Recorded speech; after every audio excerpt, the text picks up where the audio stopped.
And we're live. Live, nice one, Live. buddy. Thank you very much. Good morning, everybody. Good afternoon, good evening, whenever you might be watching this back. I hope all right, keeping well. We seem to hit a little bit of that sort of, it's that grey area, isn't it, between sort of New Year at the end of January and getting towards sort of summer coming in, isn't it? You Yes, know, mate, it is. a couple of Finally. nicer days. Yeah, we're Yes. getting there. Yeah, We're finally, getting there, man. buddy. You know. Can go outside and it's actually like quite nice and it's good, man.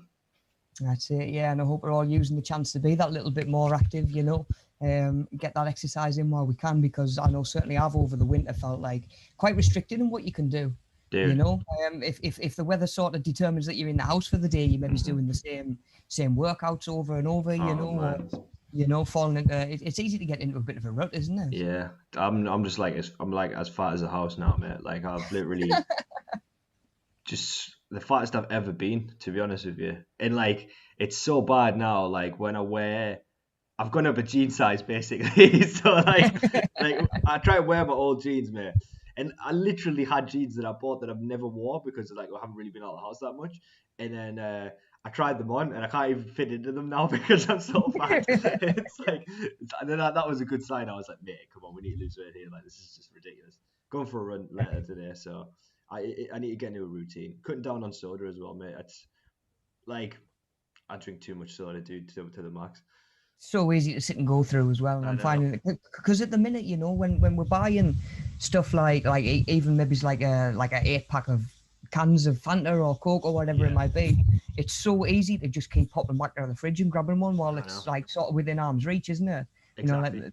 the fridge whispering to you all day from from the other room. Yes. Whereas of course, like if you're going into the office or if you're working from elsewhere, like we normally would be, if you don't take it with you, chances are you can't have it throughout the day. True. So it's so easy to sort of keep yourself off of it. Yeah, man, It you really hit the is, and nail on the head, but I'm finding food choices very similar as well. I think because we've got so much, or a lot of us are finding ourselves with more time than normal to cook good food and prep good food and be around food and stuff like that. It seems to be working against us because we'll think to ourselves, right, I've got all the time in the world to cook, but then we still wait till we're starving, yeah. and then we don't want to wait half an hour, 45 minutes, so you just grab whatever's easy, and it's so easy to just graze throughout the day. When you've got like an abundance of choice, sometimes it's impossible to pick something, so then you just end up like leaving it and then like end up thinking like, right, I'll just have like this lasagna. Like that's Yeah, like put this yeah, in my so it's like definitely, so yeah, and that's definitely. something that I've been talking about with the guys in the drop-ins on a Monday morning. Actually, just meal prep and how you can sort of, because all it is acknowledging where you're falling down, isn't it? Like you say, just thinking, okay, I'm drinking too much pop. How do I get myself in a place where I'm not drinking as much? And it's like, where are you struggling with it the most? It's just because it's there and it's so easy to grab. Is it because your body's maybe used to that extra sugar as well, stuff like that? So looking at your pitfalls and where you're sort of hitting them hurdles and hitting them barriers. It's Yeah. the first step to working around them, isn't it, buddy? And it's the same with anything: your nutrition, your fitness, your exercise. Because at the end of the day, there's always going to be barriers that get in the way. There's Hmm. always going to be stuff that makes it easier to of course make the easier choice. Um, and it's trial and error, really, isn't it? And I Yeah. think a lot of us for a year now have lived a way that we're certainly not used to. True. So whether it's weight gain, it could be weight loss. I've lost a little bit of weight through not being in the gym every day. Yeah. Even just like a little bit of muscle mass, because muscle weighs more than fat. True. Obviously you maybe start to lose a little bit of muscle and the scales can really come down. Hmm. And not just that as well. There's a lot of people that are maybe going to be coming out of lockdown or find themselves at the minute in a position where they're maybe the same weight that they went into lockdown at, but their body composition's a little bit different. Like I say, maybe a little bit of muscle mass has dropped off. It might just be a case of you built pretty much the same, but you're not as fit. You Yeah. know, it might surprise yourself when you do get back to the gym, or if you do finally go for a run when the weather gets a little bit nicer, and you realise that you're not as quick as you were or whatever. I think that from a physical point of view as well as mental, this last year has left a mark on most of us, if in one way, shape or form. And it's just a case of, like you say, trying to find how we can make things sustainable and sort of make them work for us at the minute. But of course, we've all got one eye on the future at the minute, haven't we? Sort of things moving forward. Like I say, we're going to spend a little bit of time today looking at vocational stuff that we can go and maybe get a bit of experience in, you know, some volunteer positions. And again, it's a good time to start having a bit of an eye on the future, what's going to be available in a couple of months' time. And of course, making sure you're connected to the right channels to find that information as well. You know, be it sort of emailing lists from companies or fitness groups that you're interested in going back to. Now's the time to be doing our research, because change is afoot, really, isn't it, mate? You know, providing we can do it all safely and keep moving forward. Obviously, it does have to be done safely, and people have got to do things at their own pace and when they're feeling comfortable. Yeah. But yeah, definitely, I think there's going to be a lot more variety available to us this summer than last summer, for sure. Ooh. Definitely. Yep. Yeah. Okay, buddy. So let's get into it. I've just noticed Charlotte's gotten into the chat. Morning, Charlotte. Good morning, Charlotte. So yeah, we're sort of building on what we did last week. So if we can go to just the next slide, please, buddy. Looking at a brief recap from last week. So what we did last week, with it being the first week of the course, we looked at the upcoming course, like in general, all the units that we're going to be doing, everything that we sort of expecting to be dealing with over the next 8 weeks now. So we looked at, we mentioned, of course, the course paperwork, which if there's any of the, just the workbooks, you know, we've got 4 workbooks that we're working through. I'm sending each one out as we're getting to needing that workbook rather than all of them at once. And of course, just all the extra stuff that's in the description as well. You know, that link will be in the description again today, where if you need any information to do with sort of safe learning online or anything like that, where to raise concerns or issues if you've got any of those, that's all what we sort of covered last week as well, but that is still available. So we looked at participating in vocational tasters, which is what we're going to build on again today.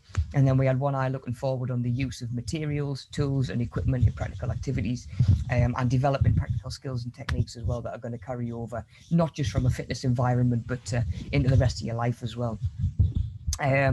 And then, so we mentioned it last week, and we're going to get a good look at it this week. The doit.life website, where we can go on and actually look for volunteer positions that are available, you know, and actually get a little bit more information on those as well. So if we can go to the next slide, please, buddy. Just what we're going to look at today. Like I say, we're looking mainly at the volunteering side of things. Not necessarily to commit or sign up to anything for the time being, but just to get an idea. How do we use the website? You know, how do we get familiar with it? And picking out information that we need when it comes to volunteer work and volunteering positions, you know, and trying to pick out if it's a job that's or a position that would be suitable for us. You know, does it maybe link into any of your interests? Is it a field that you'd maybe like to pursue employment in down the line? You know, so we're going to look at that. And then of course, when it comes to job interviews and stuff like that, having your CV laid out and having it done in sort of like a cohesive way is absolutely massive, buddy, isn't it? It is, man. You know, yeah, definitely. That can make or break, because that's going to be a potential employer's or potential employer's first impression of you, isn't it? You know, they're going to see, they're not going to see you, they're not going to see the person, they're not going to see your smiling sort of bubbly attitude. They're just going to see the information that's laid down in front of them. And of course, the aim is to be professional, but maybe to try and stand out from some of the other applications as well. So we're just going to have a little bit of a look at that as well, because I feel like that can be quite overwhelming, you know, with CVs. What do I put on it? What should I include? What do I not include? Yep. I was just saying, Gary's getting in as well. Morning, Gaz. And then we're going to be spinning on and starting to look at circuit training and how we put our own circuits together. Brilliant. Sounds awesome. Yeah, Gaz, that might be right up your street at the minute, buddy, you know, especially as you're looking to maybe do some stuff with the resistance bands and stuff like that. Just keeping an eye on the circuit training side of things might just give you a few ideas when it comes to doing your own stuff, because I find the beauty with circuit training is you've got so much variety and you've got so much option. You know, you're not going in and you're not following the same workout every time. You can just say to yourself, right, this morning I'm going to do 6 exercises, and then you can put those 6 exercises together yourself. You know, you can find that was the way I used to do it pretty much when I was training in the gym. I might get like half an hour or 45 minutes between PTs. Obviously, I don't want to work for 45 minutes or an hour and then be sort of, you know, still still sort of struggling to get my breath back when someone turns in for the next PT session. You know, wiping the sweat off us just from walking to the front door. So it was all about being time effective, which is a massive thing for circuits. They're really time effective. You know, you're not spending much time stood around waiting, and they're so flexible as well. You know, I can go in and say, right, I'm doing chest today. What 6 exercises am I doing? Because if I was following the same workout plan every week, I'd find that certain exercises that you don't like, or if it's a full session that you're not really keen on, I find that I wasn't really engaging in what it was that I was doing. Yeah. You know, so you're totally. Just kind of going through the motions. You're like, do you know what? I can't wait to have 3 sets of this done. You know, like that. I've felt like that before in the gym, actually. Yeah. And I'm thinking, okay, so today, what 6 exercises am I really feeling? You know, what 6 exercises do I feel like I can really throw myself at?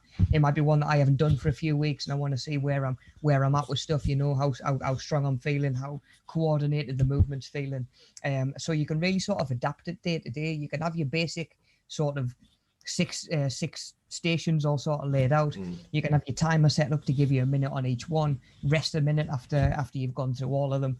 And like I say, that'll apply to every circuit that you do, you know, unless you choose to add more sets or something like that. It's literally just a case of have a list of exercises and pick and drop whichever one's in you really sort of feeling engaged within the day. So I think that circuit training could be really helpful at the minute, because especially while we're training in the house, if you're giving yourself 2 minutes between sets and you sit yourself on the couch, or you know, you pull up a YouTube video or something like that just to fill a couple of minutes, that's it. Like it's game over. Whereas if you get 20 seconds to get oxygen in that you're desperate for at that point, you know, and then the timer goes right, bang, next exercise, and you're off.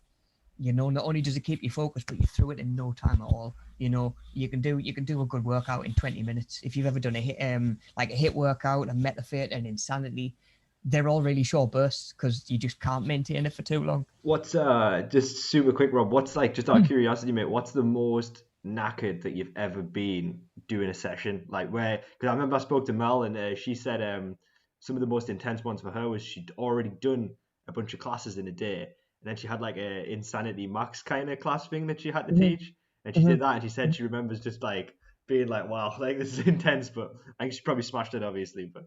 She will have done. Yeah, she will have done. It's funny that you mentioned Mel. Super fit, Mel.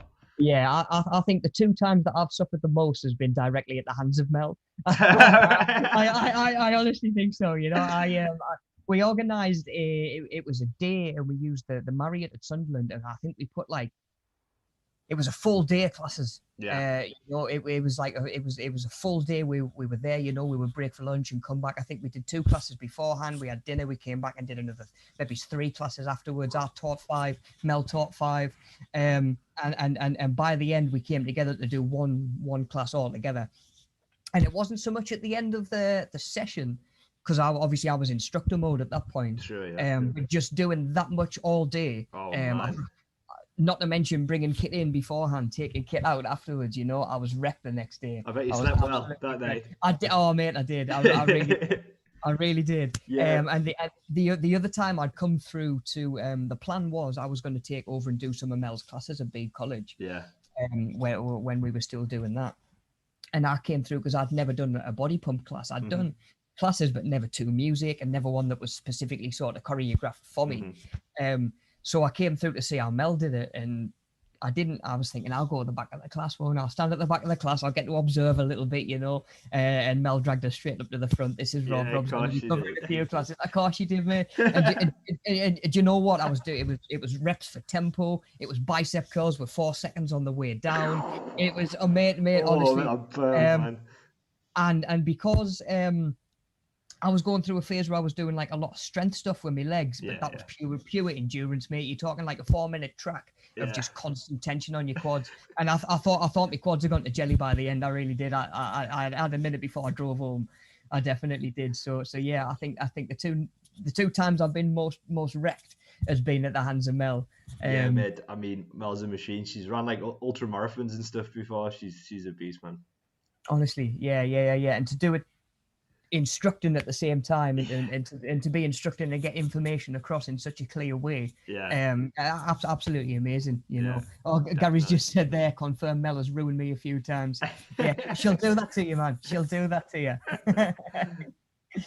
Yeah, definitely. I And I know that the minute she's still getting out and doing runs with Littlin in Yeah, the pram, doesn't she's surprise me at all, man. she's got a running buggy, you know. Nice, that's Um, amazing. I didn't even know those existed, but that's yeah. Get a look, man. Definitely, class. it's a buggy that's designed for running with them as well. So yeah, there's no slowing her down. Nah. There's no slowing her down. There's no stopping her.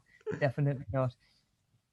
Yeah, but I think she's really benefited from maybe a little bit of time off from all of that as well. You know, Course. it's a busy lifestyle. Oh It, wow, yeah, man. it does take a big strain on your body. You know, I know I felt the difference last year, sort of coming away from the gym environment, coming Yeah, of away from course, yeah. PT, and of course slowly moving into this. It's you know like I say, even just like my appetite dropped off just from not running around the gym all day, stuff like that. You know, I'm finding all of a sudden I'm not getting 20,000 steps in a day. I've got to find a way to get them in. You know, so it's a big lifestyle change as well, isn't it? You know, so I think that anybody who's going through that and coming into lockdown put us all in that boat. I think because it was a massive lifestyle change for everybody really, and maintaining fitness or still trying to make progress or to chase goals is really difficult when you're facing, you know, when your life's been sort of turned upside down and landed on its head. Yeah. You know, which is why I think that sort of reversing the effects of living that way for a while is going to be such a big focus for this year, if not next year as well. You know, it's had a big impact on everybody. But like we say, spring's pretty much here. Summer's on its way. And hopefully we're going to have a lot more options available to us in a few months' time. Definitely. As well, you know. So hopefully sort of pushing on and we can start chasing them goals again as well, and getting stuff like that organised as well. Even just like the beach walking talk that we used to do on a Monday, you know, or walking around Mulberry Park like we used to do with the guys in the drop-ins as well. It just we all get together, have a little bit crack, and it's getting some exercise in as well, you know, and even stuff like that we haven't been able to do for so long. So, you know, it's no surprise that we're all sort of feeling the effects physically as well as mentally, certainly by this point. Definitely. So, 100%. like we're saying, sort of having one eye on the future is maybe the best sort of plan of attack for now, you know, and sort of gathering information now on what might be available and what might interest us in the future, you know, whether that is sort of, like I say, signing up for emailing lists for the local leisure centre so that I can let you know when the swimming baths are going to be open again. Yeah. You know, that just that sort of thing. And exactly the same is going to come in when it comes to these volunteering positions. You know, there might be a lot of barriers in the way to, you know, workspaces and employees taking volunteers in at the minute. Even if they're just trying to limit sort of footfall and the amount of people that are in the business day to day. But that's not to say that there's not sort of work from home volunteer positions available as well. True. You know, which surprised me when I was having a little bit of a look through the website that we're going to use today and having a look. I was surprised how many there is actually an option that we can click on the filter that gives you an option that's just work from home positions. Mm-hmm. You know, so even when it comes to volunteering, you know, it could be anything. Do you know what I mean? It could be organising postage, it could be making phone calls, it could be replying to emails. You know, it's all working with customers, it's all working with other people, getting used to that sort of contact and being in that environment as well. So there is still a lot of stuff we could be doing at the minute, you know. But again, there might be certain industries or certain vocational areas that you're interested in that you're sort of thinking it would be impossible for me to get into right now. Which is fair enough, you know, we have got a lot of restrictions in the way, but like I say, it might be a good time to start doing a little bit of research, digging about a little bit, finding out what roles might actually appeal to you when you know it is an option again. It's a good chance it's a good chance to get ahead of the curve as well, because obviously stuff is opening up again, so the opportunities are going to be going more and more. So if you get on it now, because everyone's probably going to be looking in 2 months' time, but if you have a look now, you might be able to get ahead of the curve and you know, kind of get some of the best stuff that's coming up. Yeah, it's proactive and it looks good as well, doesn't it? You know, from an employer's point of view, they're like, "What, this person's knocking on my door asking for this position already?" You know, like you say, rather than in 2 months' time, getting your name down early and showing that you're keen. You know, it can only do you favors, really, I would say. Okay, buddy. So yeah, I've just noticed you're on the same slide there. So just put it on, yeah. Yeah, nice one, buddy. So what's the benefits of volunteering? You know, what can we look to get out of it? What can we expect to get out of it as well? And there's a lot of good that can come from it. You know, there's a lot of reasons to be sort of maybe seeking it out and seeking these positions out. So you know, we got it's good for your health. You know, it can help you focus on someone else or something else, and not focus on your own problems, and can reduce stress levels. Like how easy is it at the minute to be sat around without maybe something to focus on, and it's so easy to stress on, you know, scary headlines or sort of news outlets and media and stuff like that, and getting into your own head and just really stress about stuff, or Yeah, you know, it is very easy, yeah. isn't it, you know? So I find that having something else to focus on, something else to take up a little bit of your attention, a little bit of your time, you know, and of course it's a feeling of accomplishment as well. So I think 1,000,000%. even from that mental point of view, you know, it's something that's reinforcing what you're doing, isn't it? You know, it's validating what you're doing. 100%. In that, you know, we don't always just volunteer and we don't always just work to get something out of it, but to get something out of it is absolutely amazing as well, you know, and it can certainly help stave off that feeling of Groundhog Day, every day is the same. You know, it might be a little bit different if you're being asked a different task of you within sort of your volunteer role every day, break the week up a little bit. Now, I found, truth be told, buddy, you know, between leaving the gym and sort of taking over for Mel and giving Mel a little bit of cover in September, I found like even just knowing which day is Monday, Tuesday, Wednesday made a massive difference. Yeah. You know, that feeling of, right, oh, it's the weekend again. That Uh-huh. feeling of getting a weekend again, Yeah. you know, was really sort of alien, and I think it's done wonders. You know, because Totally. from my own point of view, you know, I was working a job and a lifestyle where I wasn't getting the weekend anyway. You know, I was in the gym. I was in the gym every Sunday. So it had been a good 6, 7, maybe even 8 years since I've done the Monday to Friday and then had a weekend off. You know, so I found that even just having a little bit of structure has made a world of difference. Oh, yeah, I don't doubt that at all, yeah. Yeah, yeah, and I think that taking on any sort of role like this, and any even just a volunteer role, you know, can help break the week up a little bit, keep you anchored a little bit in the moment. What day is it? What's required of me? What do I need to do today? And what's going to give me a sense of accomplishment? Sort of as I'm going to bed, you know, just to make the day feel like an accomplishment, you know, like I say.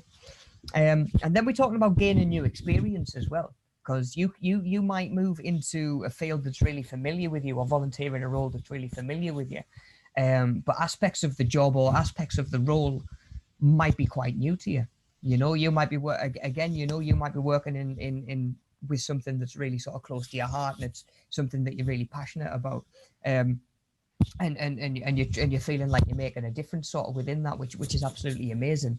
But then all of a sudden you're asked to use a bit of technology that you've never done before, that you've never used before, you know. Again, moving into teaching was a bit of a learning curve for me, because all of a sudden, you know, emails and Word documents and Google Drive and stuff like that, and it's all stuff that I'd never used before, you know. And volunteering can be exactly the same. You could like I say, you do something that's really sort of familiar to you and still challenge yourself in different ways, or still improve your skill set in different ways as well, you know. And you know, like the slide says there, sometimes it can lead to an unexpected road altogether, and maybe that's even a paid position at the end of it, you Yeah, know. and it could be that could be yeah, it could literally be anything, you know what I mean? So it's like we think about volunteering, and obviously there is the voluntary sector, right? So it's like literally, you know, that, and obviously that could lead to paid positions, but like from coming from my background, you know, volunteering, you could obviously the voluntary sector, you know, is great, and would definitely, you know, should look into it, but it's kind of volunteering if, you know, there are kind of different levels of volunteering outside of that. For example, like from my background, right, like a lot of my friends make short films. You could Mhm. volunteer yourself to help your mate out. You know, my mate's doing a short film and he's like, Dan, do you want to edit this? Or like, you know, do you mind helping me film on this day? I do it because I'm a mate, and I'm kind of volunteering for that because I'm not getting paid. It's probably going to be about 12 hours work if it's a 1 day shoot. If it's like a full you know, God knows how long it'll go on for. It could be like 10-hour days for the next 3 or 4 weekends. Mhm. You don't get paid for that. You volunteer yourself, but at the end of it, you're getting a credit. you're building up your portfolio, and so 100%. Yeah. it is what it is, and like that could lead to something else. It oftentimes does. I had an actor on one of my films who was a presenter as well, and after we shot the film with him, the cameraman on my film ended up working with him because he was like, I'm doing this event, can you like get coverage of it? The Mhm. lad went and got coverage of it. Then after that, he became his cameraman. He had like a little like mini show, and he started getting paid work from it. So that came from volunteering basically. It's so in the arts, it also exists, and I'm sure in fitness there's similar things as well. If someone asks, "Oh, Rob, can you help me out on this, session or whatever?" and then they say, "Oh, you did a really good job," and then next thing you know, they're going to give you paid opportunities. That's exactly it, buddy. Do you know what? That hits the nail on the head. You're making connections. You're not only getting stuff to add to your own portfolio, like you say, but you're demonstrating your skill and your value as well, aren't you? I used to always, if someone would come up to us in the gym and say, "Would you mind knocking me up a little circuit?" or "Would you give us an idea? How to maybe an exercise to work my upper chest or whatever." I was always keen to help. You know. I think part of that's just naturally built into me anyway. But at the same time, it was a case. Do you know what? When they decided that they wanted paid personal training sessions, who was the person that they came to? The person that has helped them willingly, Yeah. over and over again, that they've got the trust with, and they know what they're capable of. Or the PT that's never given them a bit of advice because they've never paid them. Hmm. At the end of the day, the amount of people that would sort of come back to me through, or them tips that you gave me the other day really, really sort of helped. Um, and like you say, it's not only that, but it's stuff to go on your CV as well, isn't it? I think I've told you about the blind lady I used to train. Yes, you did, Matt. Yeah, so she was actually an unpaid client. I was building up my client base in the gym. I hadn't been Hmm. there very long. And this opportunity came about. This blind lady was pretty much being told she wasn't allowed on the gym floor without somebody to supervise her. Hmm. A family and friend couldn't go in without a membership, Hmm. and the gym staff weren't personal trainers. All the PTs were self-employed, so they couldn't expect a PT or demand a PT take this lady on. Yeah. Which absolutely broke my heart. So I was of course more than happy to say, look, I'll make an hour every week. She can cover for me. I'll just sort of guide around the gym a little bit. That's no bother at Yeah. all. Um, and at the same time, because I didn't have many clients at the time, so I had the time to spare. So what looks better, me sitting in the cafe downstairs with a cuppa, or up on the gym floor with a client, whether I'm getting paid or not, showing that I can add value to what you're doing. Hmm. I can help you eventually improve not only your gym experience, but sort of like your quality of life outside the gym as well. Yeah. So again, that was totally unpaid. They were pretty upfront. A son was upfront and said, look, we haven't got the finances for like 25-30 pound an hour for personal training. I said, look, don't worry about it. If it was my mom, I'd be over the moon that the thought of someone taking her under a wing and sort of keeping her right, sort of thing. Yeah. But of course, it wasn't done as a sales tactic, Yeah. by no means at all. But it certainly helped, because then you're on the gym floor, you're mingling with people, and like I say, it's exactly the same in volunteering. You might go into, again, a position, and you might be working with other volunteers who know somebody who needs somebody who's got your skill set or one of your skills, buddy, like you say, with the video editing and stuff like that. If anybody that you volunteer and help and sort of chip in, especially without the expectation of getting paid, if they do need somebody in a paid capacity, it'll be you that they come to. Hmm. One, at the end of the day, that you'll be the first person that they come to. So again, you're not only picking up potentially new experiences, but you're making connections as well. It's because they know you, and they'll know you, and they can trust you. They've seen you work, so it's like fair enough. You've done some stuff, for free for them. You've benefited out of it. You've got skills. If it's a voluntary sector, you've probably made a difference. But like ultimately, like that's the thing when people are looking for. I mean, most times that I've not always, but in the past when I've got a lot of jobs, it's usually through someone I know, and it's not always the case, but it's a foot in the door in the voluntary sector. You know what I mean? Like especially with like film gigs, or you can apply it to anything though. But like just from my own experience with film gigs and stuff, it's if they know you, they've seen you work, they know that you're good. they're just going to give you a chance, and like that's it. And it's always the crap, because a lot of like film shoots and stuff, it's usually unpaid work, because it's like people just, if they're doing something off their own back. But then obviously most people who do make short films, if they're good enough, they also make a living off the other stuff they do, like the corporate video and whatnot. And then when they ask for your help on that, that's probably going to be a paid gig. So it's like there's 100%, mate. Yeah, definitely. Like you say, it's not always the case, and of course, a good solid CV can do wonders for you, which is why we're going to look at it today. But you'll find more often than not, like a stack of CVs or somebody that the employer knows already, has a reputation where there has the skill set that they're looking for. Like you say, that personal connection will go so much further. The beauty of a good CV is that can help get that across when you're not there to be face to face. We just got we've been signed on to do some more videos for a client that we've got at the moment, and it's because we worked with them. They like what we did, and it's like they could go to somebody else, but it's a risk. You know what I mean? So it's any time that you're employing someone off a CV, there's a level of risk there, because you don't know them. You haven't seen them work, but if you already know the person, there's a limit. The risk is really minimal, because you've seen the work, you know that they can do it. So yeah, you might, without even realizing it, you might put yourself in a position just through connections where, as soon as they realize that they need somebody for that job, they might just pair you straight away in their mind, and they're like, that's the person that I'm going to go to. If you can get to the point where you're getting headhunted just through your connections, you're gonna have a lot of opportunities. You really will. And then of course we've got I know we've just mentioned making connections there, but these other two I think are massive, especially at the minute.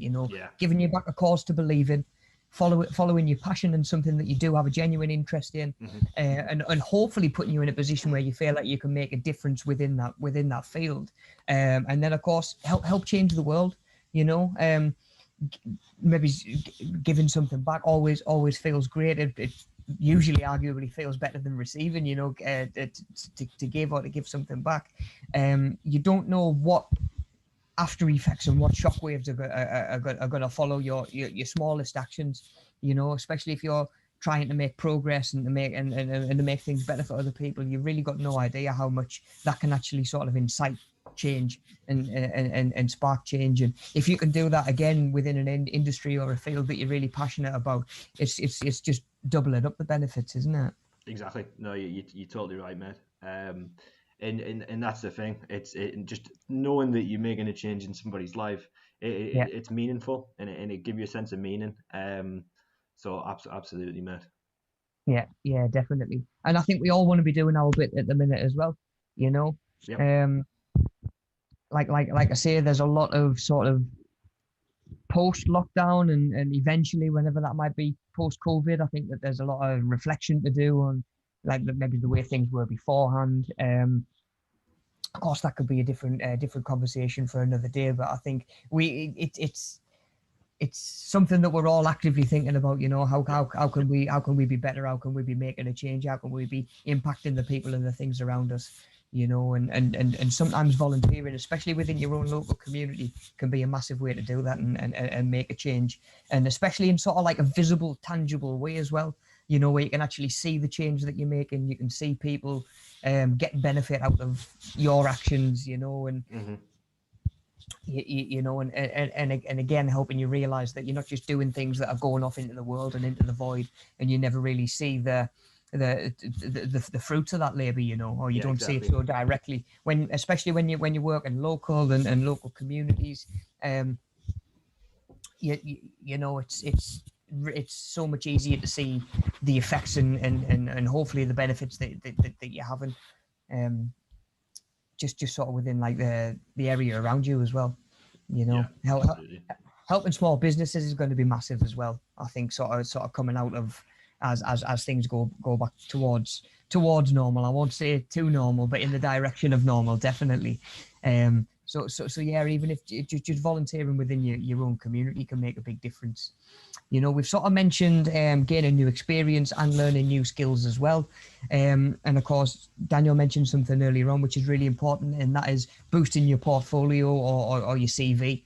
Everything you do, you can go away and you can put on a CV and you can say, look, I've done this, and nobody can come along and take that away from you. It could be experience. It might be stuff that you think to yourself right now, it's not really valid to what I'm trying to do, or I can't see how that's going to pair me up with what I want to do. But it all helps. Do you know what I mean? It all helps. It all sort of boosts your CV. Now there's a lot to be said for a CV sort of that's directed towards the target job or the target position. Maybe do you think about taking off some qualifications that don't necessarily apply to the job? Do you leave them on and just say, look, this is all the credentials that I've got, sort of thing? But I think certainly volunteering goes a long way on a CV. It really does. Of course, it shows willingness. It shows, of course, that you're probably willing to go outside your comfort zone and do stuff that's never been asked of you before. Yeah. You're keen to learn new job roles and new skills, all of that sort of thing, because that's absolutely massive as well. I remember being in when I was working in the factory, I made it my sort of mission to learn the job of each individual station, so that when someone was off sick or when they needed overtime or whatever it is, I could say to themselves, yeah, I can do that. Do you know what I mean? I've done a couple of days shadowing someone on that job, but now I feel comfortable coming in and doing it myself. That's not only going to give me more opportunities within that business, but I could then potentially go to another company and say, well, yeah, I was employed as a line worker, but I actually ended up doing spray painting. I ended up doing packaging and shipping and stuff like that, and like I say, it can just pad your CV out so much, and it can add to skills that you might not even realize are going to be important within a certain role. You might be thinking, all right, I'm going into games testing or whatever, I'm going into games testing. How are customer service skills going to work for me? How are people skills going to work for me? Without realizing that there might be a team that you've got to liaise with. You might need to do sort of group meetings and stuff like that, even just over Zoom. And of course, them personal skills do actually translate. Totally. In ways that you might not even realize at first. You just it's what is it? Another arrow for your quiver. You're just giving yourself more ammunition, and you never know when you're going to need it. And I mean, 27% is a good amount. You know what I mean? It's that's no small figure. Yeah. So yeah, those that have got volunteering on their CV, potentially up to 27% better chance of landing a job or landing like a paid job role. We're not even necessarily talking about volunteering here. That can be that's going to be paid jobs. Which is of course something that we'd be lucky to have right now. Especially with the way things have gone over the last year. So volunteering can give you sort of like a little bit of a leg up and a little bit of a boost up as well. And then a little bit of inspiration as well. Like I say, in terms of just being good for your mental health, breaking things up a little bit, giving you something to believe in again, and something to really focus yourself on. But it's nice to be engaged with something and think to yourself, oh, do you know what? I've got an idea. I'm going to go write that down. Or do you know what I mean? Or do you know what? Maybe we could try this. Maybe we could do that. It's all focusing on productive stuff, as opposed to focusing on negatives and like I say, it'd be really easy, I think, to just sit and think about the negatives at the minute. So having something to just inspire you a little bit, get out of an old routine, help you figure out maybe where you are now and where you want to be in 6 months' time. They can actually help you figure out the steps to put those together, and actually give yourself some stepping stones. I think as well, I think, and as well as and just in terms of the routine, mate, it's like sometimes if you've got like a relatively large gap in your employment and you go straight back into paid employment, it's a lot of pressure. If you've got mental health issues, it can be very stressful, and the expectations that they put on you, that can make you end up quitting, and then you end up having an even bigger gap in your employment because you think I can't handle it at the moment. It's a good way to ease you into it if you're doing some volunteering as well. It's most likely going to be part-time. It'll be a few times a week.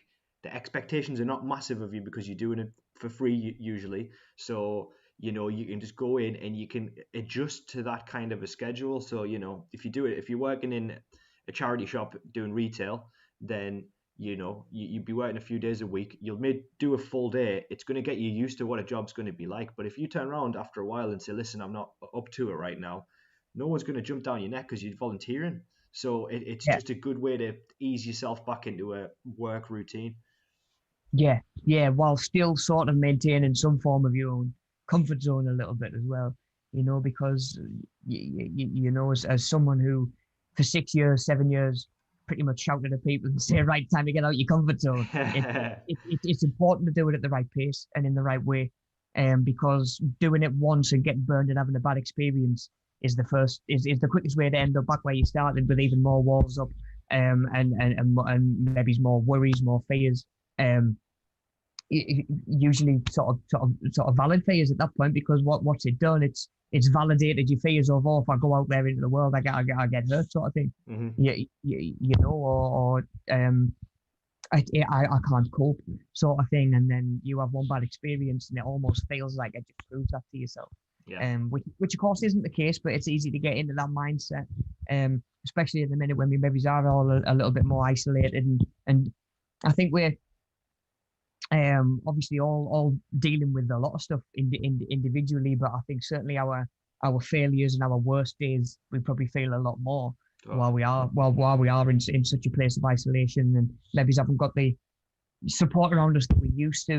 That support is still there. It may well be over Zoom, or even just over emails. And of course, I always say to anybody, please reach out if you're feeling like you're struggling with stuff like that. Of course, yeah. Please do reach out and speak to somebody, speak to myself, speak to any of the guys in the office.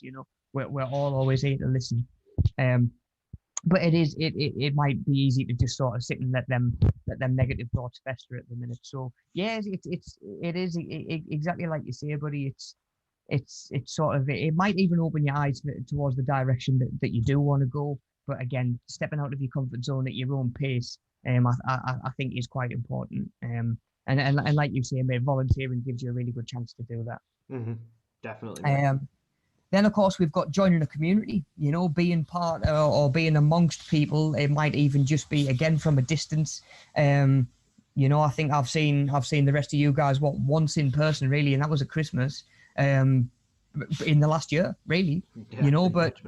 there's of course, like I say, there's Zooms, there's Teams, there's stuff like that, and you can be part of a community where people have got the same interests as you, people that are like-minded with yourself, and it's a really good way to connect with them as well, because chances are, if they're working, or especially if they're volunteering in the same field that you're looking to volunteer in, they're obviously passionate about the same thing, or it's important to them in some way, shape, or form, and it's a really, really good idea to just sort of mix with like-minded people, and like I say, the world's a smaller place than ever at the minute. Mm-hmm. With the technology that we do have to be connected, we've been really lucky that we can sort of still have community and a sense of community, and to a lot of us a sense of family as well, because that's how we've kept in touch with families over the last year, isn't it?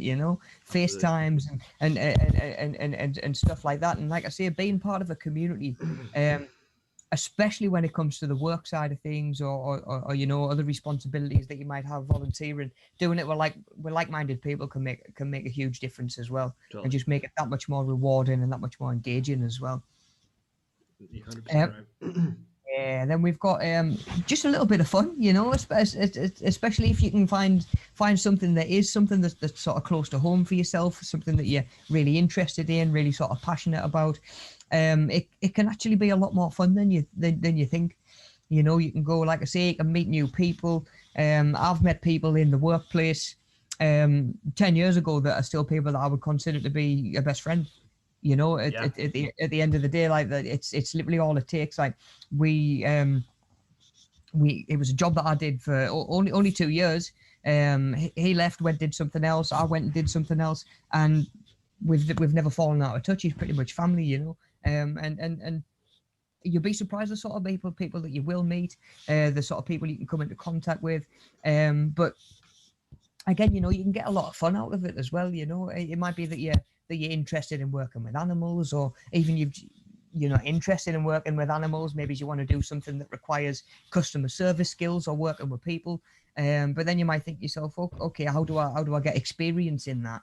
You might go and you might volunteer at an animal shelter or something like that. Where you're getting a little bit of interaction with the animals. You're walking the dogs. You're building that relationship. But then sort of on the back of that, you're dealing with the customer facing side of things, and you're actually developing those skills as well. And while at the same time, you can potentially be testing games all day. You can be you can be sort of walking dogs as a volunteer position, or bathing them, or training them, or whatever.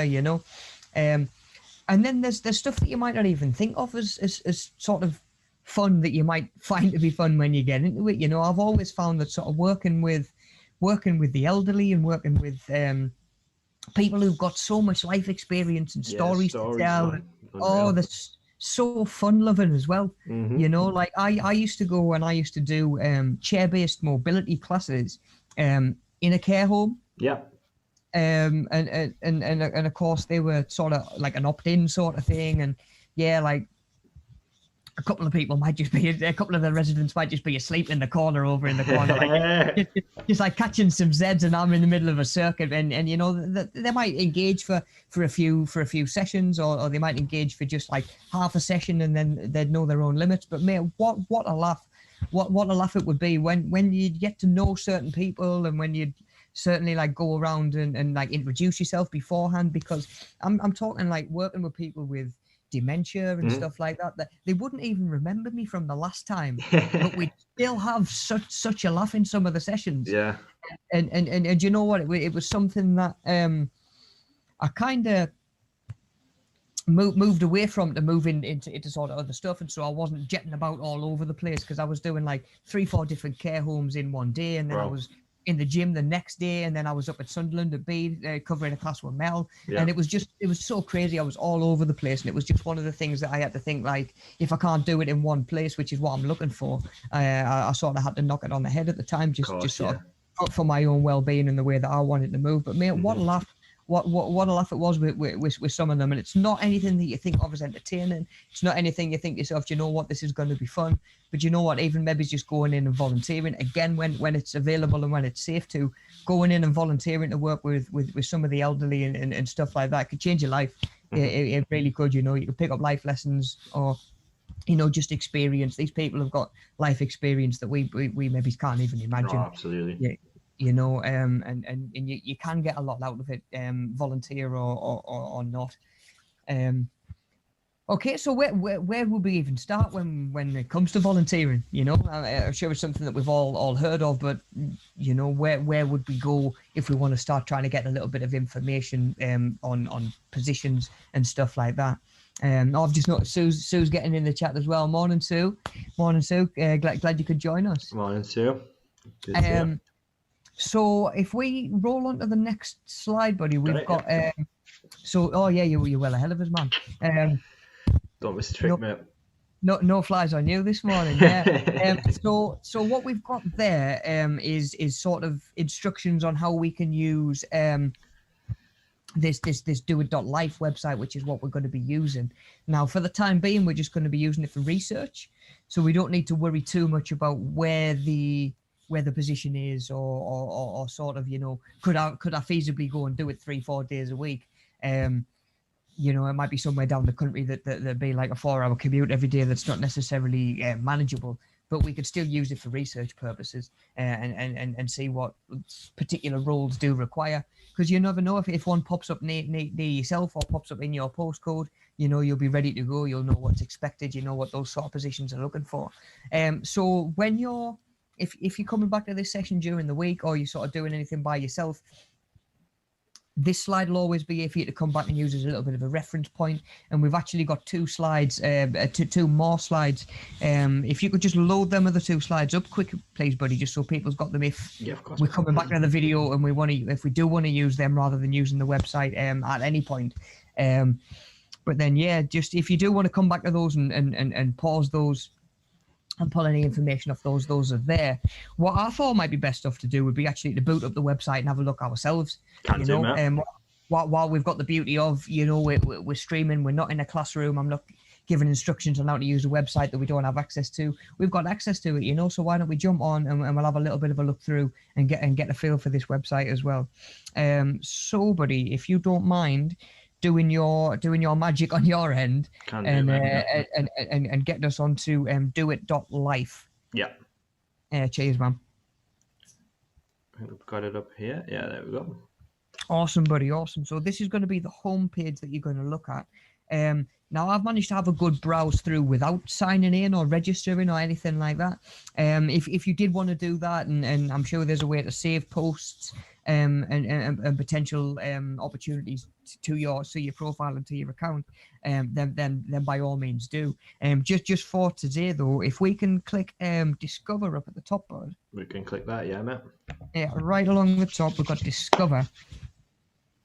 And then I'm just following along on the stream as well, so we're a minute or two behind, aren't we? Yeah.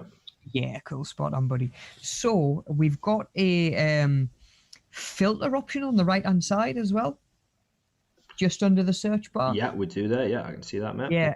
So that filter option, I'm actually going to load that website up on my end as well, just rather than trying to squint on the screen and read whatever I'm trying to say. Yeah, so there's actually there's an option, and it might ask if the laptop or the device can know your postcode or to know your location, and of course that's going to help you set like a 10-mile radius or a 20-mile radius depending on what travel options you would have available to you if we were using this to find actual positions that we're going to pursue.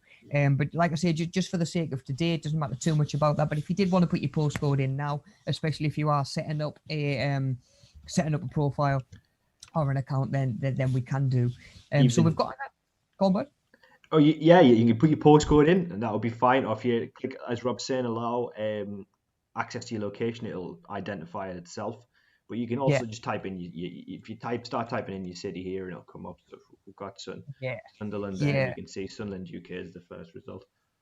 Excellent, buddy. And then of course we can sort of adjust our radius. We can adjust our distance, how far we'd be going, how far we'd be traveling for that position.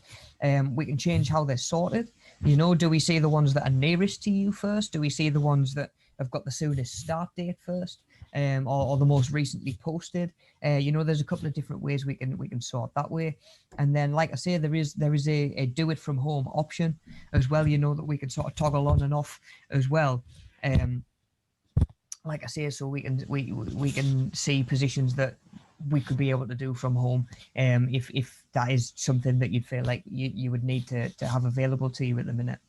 Then we've got outcomes for the volunteer. So obviously the volunteer being yourselves or ourselves in this case, and we can click outcomes. So what would you want to take out of it? You know, are we talking about, you know, would you be looking at working on your communication skills? Would you be developing like reasoning, or would you be doing research? And then there's more sort of human needs as well. You know, would you be meeting more people? Is it a position that they think's gonna make you feel a little bit less lonely if you're feeling a little bit more isolated at the minute? You know, improve fitness is on there as well. Things like that. Yeah, improve fitness. You know, maybe he's working in fitness environments, that sort of thing. So you can actually click, and it's not just one. You can sort of toggle them on and off again like a filter. And of course, the more you pick from, the more you've got active, probably the less results you're going to see, because you're obviously streamlining what you're looking for a little bit more. So it appears to have a little bit of a mess around, you know, try searches with all of them toggled on that maybe appear here, try mixes of a couple of different ones. But like I say, there's a lot of stuff that we can look at from our point of view, you know, as the volunteer. What are we looking to work on? What are we looking to sort of take out of it? But then we've got other filters as well, you know, we've got activities that we can go and click on. You know, that might give you a little bit more of an idea what would be expected of you within that job role. You know, we're talking about even hostel support, catering help, wellbeing and advice. You know, we're talking sort of local projects. There's DIY and odd jobs on there. You know, if you maybe do prefer working with your hands, like that sort of thing, being a little bit more sort of hands-on approach. And like I say, there's just so much to sift through there and have a little bit of a look through. It sort of opens your eyes to how many options are out there as well. You know, some of these that we're looking at for volunteer positions aren't even stuff that I would consider when I'm thinking about the jobs that are out there. Mm-hmm. There's so much out there that you wouldn't think. Oh, that I've just seen dog walking on the list there. Dog walking's on there as well. So like I say, even if you prefer working with animals rather than people, there's going to be something on there for you to that hopefully sort of stands out and appeals to you. If not the industry that you'd like to pursue employment in eventually, just what would you like to get out of it right now?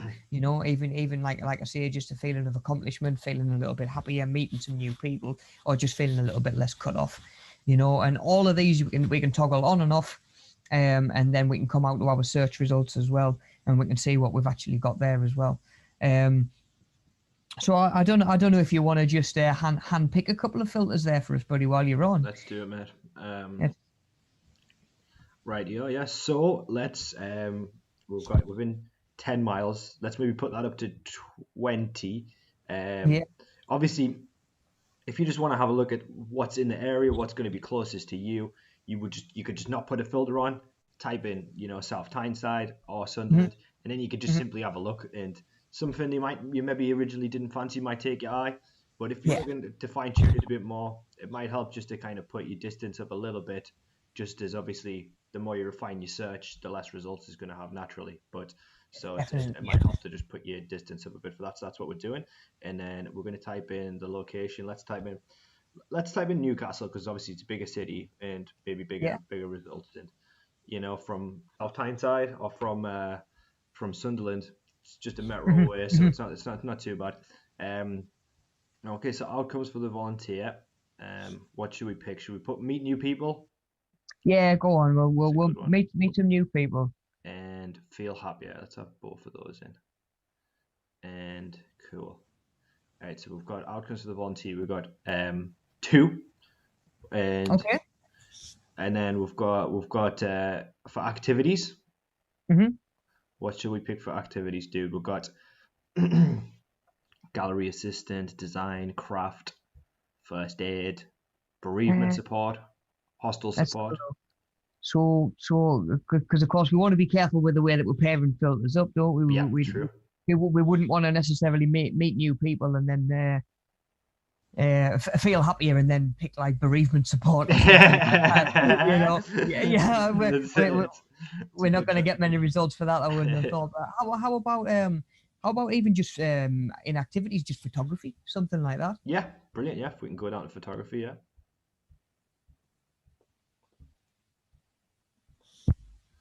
Can't see photography. It's definitely here, but I'm guessing it'll be there somewhere. Yeah, on activities. Therapy, legal work, management, interpretation, social media, publicity, advice, post and mail. Is there not there should be like a search option, right?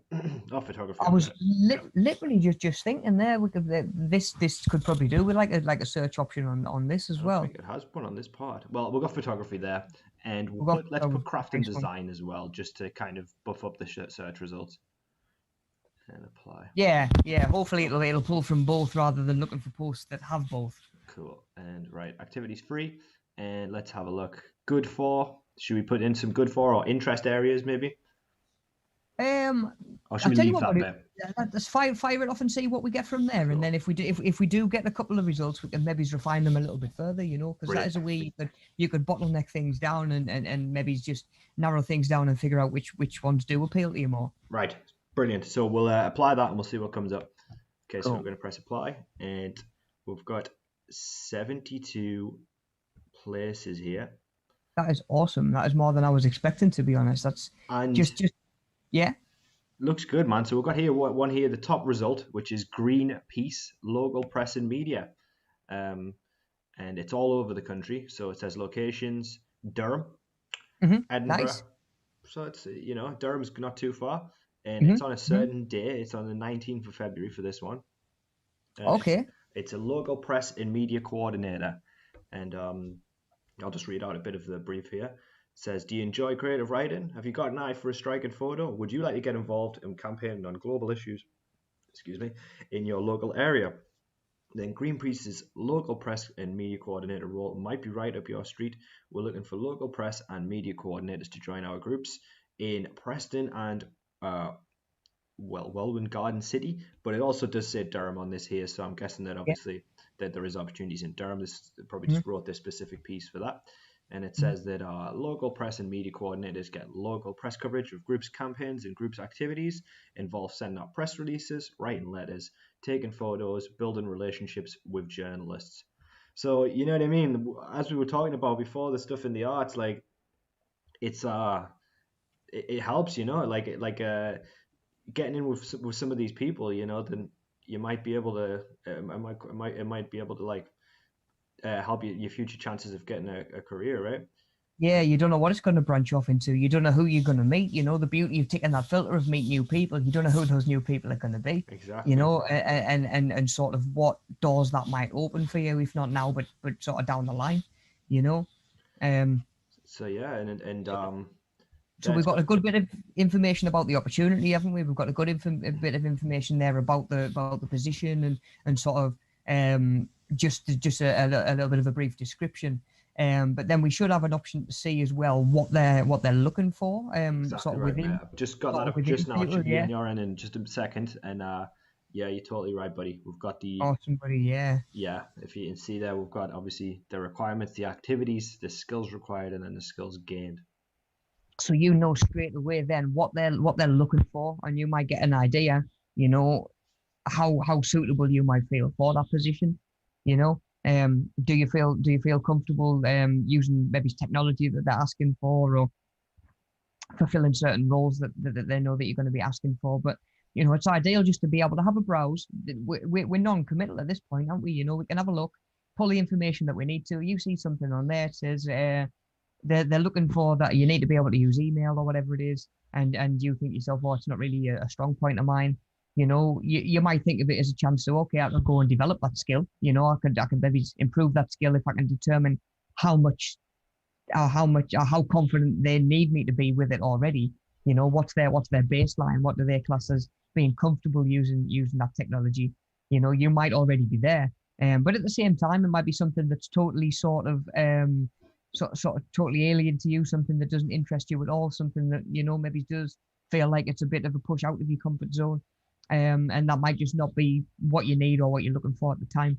You know, so you can just hit the back button, come off. Maybe he's looking at a different post, change a couple of your filters, and we can just move on. You know, but just from having a little bit of a click around, we've had a look, um, and we've either found one that interests us or it's given us an idea of stuff that doesn't interest us anymore. You know, so it's beneficial in both ways to just have a little bit of a browse and a little bit of a look around. And is that a map underneath that as well, Yes, it is, mate. Yeah, like a Google Maps? Yeah, yeah. Oh, nice sorry. one. So Hold on. we I'm we just gonna we press back on that. Sorry, mate. Just clicked off by accident. I So know as well. just loading up, and yeah, so we'll go down there, and yeah, we've got a map, and it says where we are, and it shows you the different locations there. Yeah, cool. So you can even maybe visualize it a little bit more, you know, seeing how far you might be going. Like I say, for the time being, while we're just doing our research, we don't really need to worry about how far away these positions are, or how we would even get there. But when we're filling in your vocational tasters workbook, like I say, just maybe pick a few different ones and don't worry too much about how far away they are. But when it comes to looking for yourself and something that might actually interest you, of course, being able to visualize and just see the maps and stuff like that, it might give you an idea just how realistic it would be to take that position on, you know. But there's a lot that we can take out of out of this website. You know, there's a lot of information on there for each post, you know. There might be like practical considerations mentioned on there, you know, whether they're saying that you know, we need to think about planning and organizing, Hmm. or reviewing and evaluation, reflecting, time management. Again, stuff to just think about. Is this for me, or would I be better off served somewhere else doing something else, you know, and potentially looking elsewhere. But yeah, guys, hopefully that just gives you a little bit more of an idea of how the website works and sort of using and navigating the website, because it's always the same. I think when you go on any new website, especially one that's got this much information on, it can be a bit difficult and a bit overwhelming trying to sift your way through. You know, so like I say, have a little bit of a play around. Just get familiar with the website, because it's going to be really helpful going forward, even just in terms of filling in our unit workbooks as we go. But thank you very much, buddy, for helping us have a look at that. Yeah, anytime, man. No worries. Like I say, better to see it in full swing and see it in action, definitely. But yeah, if you do want even to just go back to the other slides in the PowerPoint, we've got a couple of examples there as well, where we can just sort of look, what might be expected of us within certain roles. But like I say, I thought it would be a lot more beneficial to show us how we actually got there, and just went through that search process. Totally. So if you find a position that you are interested in, certainly a job position more often than not, a volunteer position as well, even if we just do find it through the website, we're going to be looking at submitting a CV. It's pretty much a way to sell yourself, isn't it? Get across all your best points, or what you feel are your best attributes. So like I say, we might have written CVs before. I remember by the time that I left school, we were doing it in ICT sessions. It was part of the curriculum to be writing CVs and developing a CV. Like I had a CV written down before I even left school. Curriculum vitae. Curriculum vitae, exactly, buddy. Is that even how you say it? I don't even know. I think so. Yeah, I think so. I'm guessing Latin. Got to be Latin. Guess so. Got to be Latin there somewhere. So I'll tell you what, I'm going to Google it while we're on. I need to know what it stands for. Now we've gone down that rabbit hole, mate. We've done it.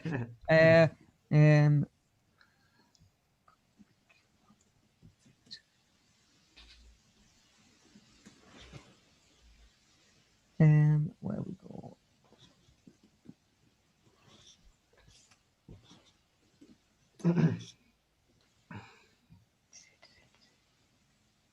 It is Latin for course of one's life. Yeah. There you go. Course of one's life. So yeah, we're just putting everything together. It's a collection of everything that you've done, pretty much.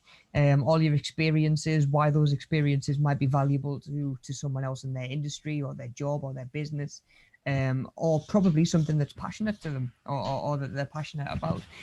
So trying to especially obviously business owners and stuff like that are really sort of on entrepreneurs and stuff like that. They're always going to be really, really close to their product, to their business. So of course they want people coming in that they think are going to relate to the business, or as always bring a lot of value in. So what we're trying to do on a CV is pretty much it's a sales pitch, but for yourself, really, isn't it? This is why I'd be good for the job. This is why you should invest in me. This is why I think I am the best person for the job, because that's what they want, isn't it? That's what an employer wants. Sorry, they want the best person for the job. That's what the hiring process is, And like I say, when you get to the point where you're being headhunted, obviously the reputation is doing a lot of this work for you as well. But from a starting point of view, we need to have a CV, because we need to tell people what's good about us, don't we? We're all unique. We've all got certain skills. We've all got different personal qualities, and of course, what job might be perfect for one person might not be suitable for somebody else. So there's a position out there for everybody, definitely, and a CV is just your chance to state the case and say, like, this is why it should be me, really. Totally. Of course, some positions require a cover letter as well. Yes. So if you've never done a cover letter, that would be where I would say go really specific towards the job that you're applying to, or the position that you're applying for. Great. Yeah, it's great advice by Rob. Yeah, from my experience, CVs, sometimes a CV can be bad when people speak too much about why they should be good for that.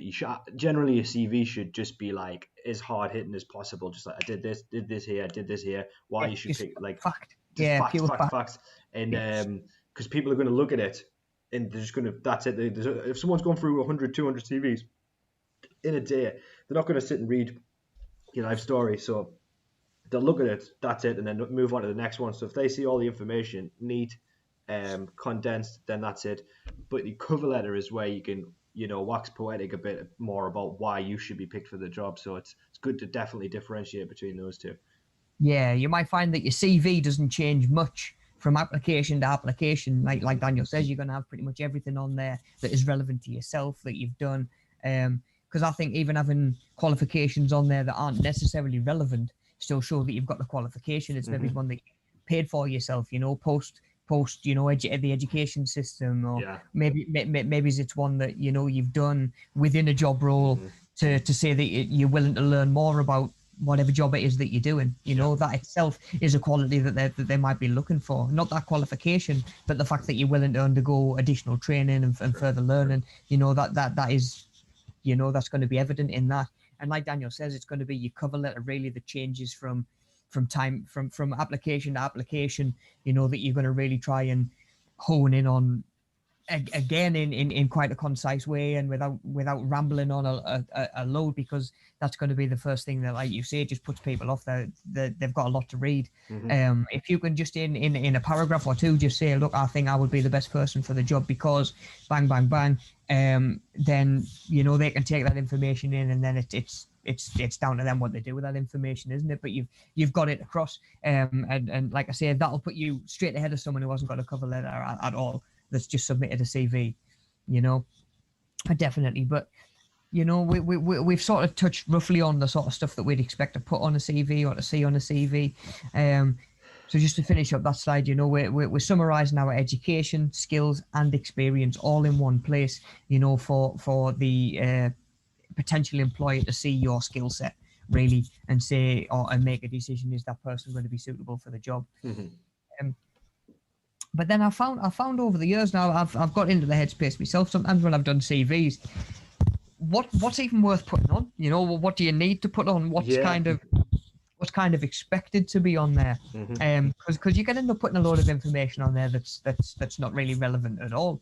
So if we can go next slide, buddy, to the sections to put on a CV, we can get a bit of a look through, so we can say. We're going to obviously want some contact information on there. Yeah. We're going to want some contact information so that the person can get in touch with you, and hopefully say, look, where we want to get you in for an interview, or congratulations, you've got the position, we'd like to offer you the position, sort of thing. At the very least, they might just be able to say, look, we're gonna go in a different direction for now, and at least that gives you closure on that.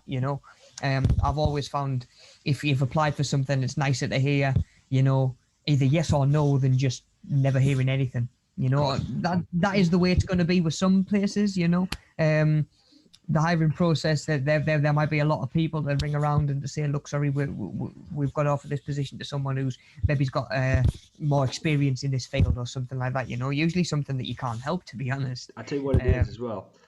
Don't ever get disheartened, guys, because it's never a personal thing. Like I've in the past, I've got like years of experience now in teaching, in videography, and it's like I've been knocked back from jobs from Starbucks before. I've been knocked back from jobs from like all kinds of stuff before, just like random stuff that I never really even wanted that much anyway. I was just looking for a bit of extra work, and then it's like I've been knocked back from that kind of stuff before. So it's like people are looking for a certain thing, and the reason why was because I didn't have experience in that role. So it's like it's like that. So if you ever think like oh, I didn't get that or I didn't get this, and it's disheartening, it's super normal. You know what I mean? It's really normal. They're not looking for, they're just So they can think there's like hundreds of CVs, and if you're just not the right fit, then that's it. And it's never a personal thing. It's just whatever you're good at, that's going to be perfect for something. It will be. So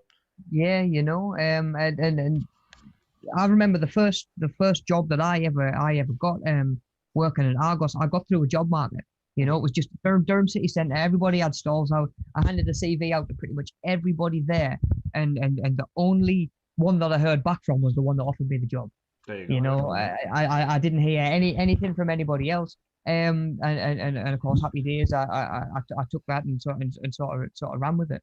At the same time, if it's something that you are really interested in getting into, and you're going to keep trying and pursuing that field, they've got your contact information on there, and they can let you know, look, we've had to go with this person who's got this qualification. They've got this qualification and you don't, and that's been the only difference.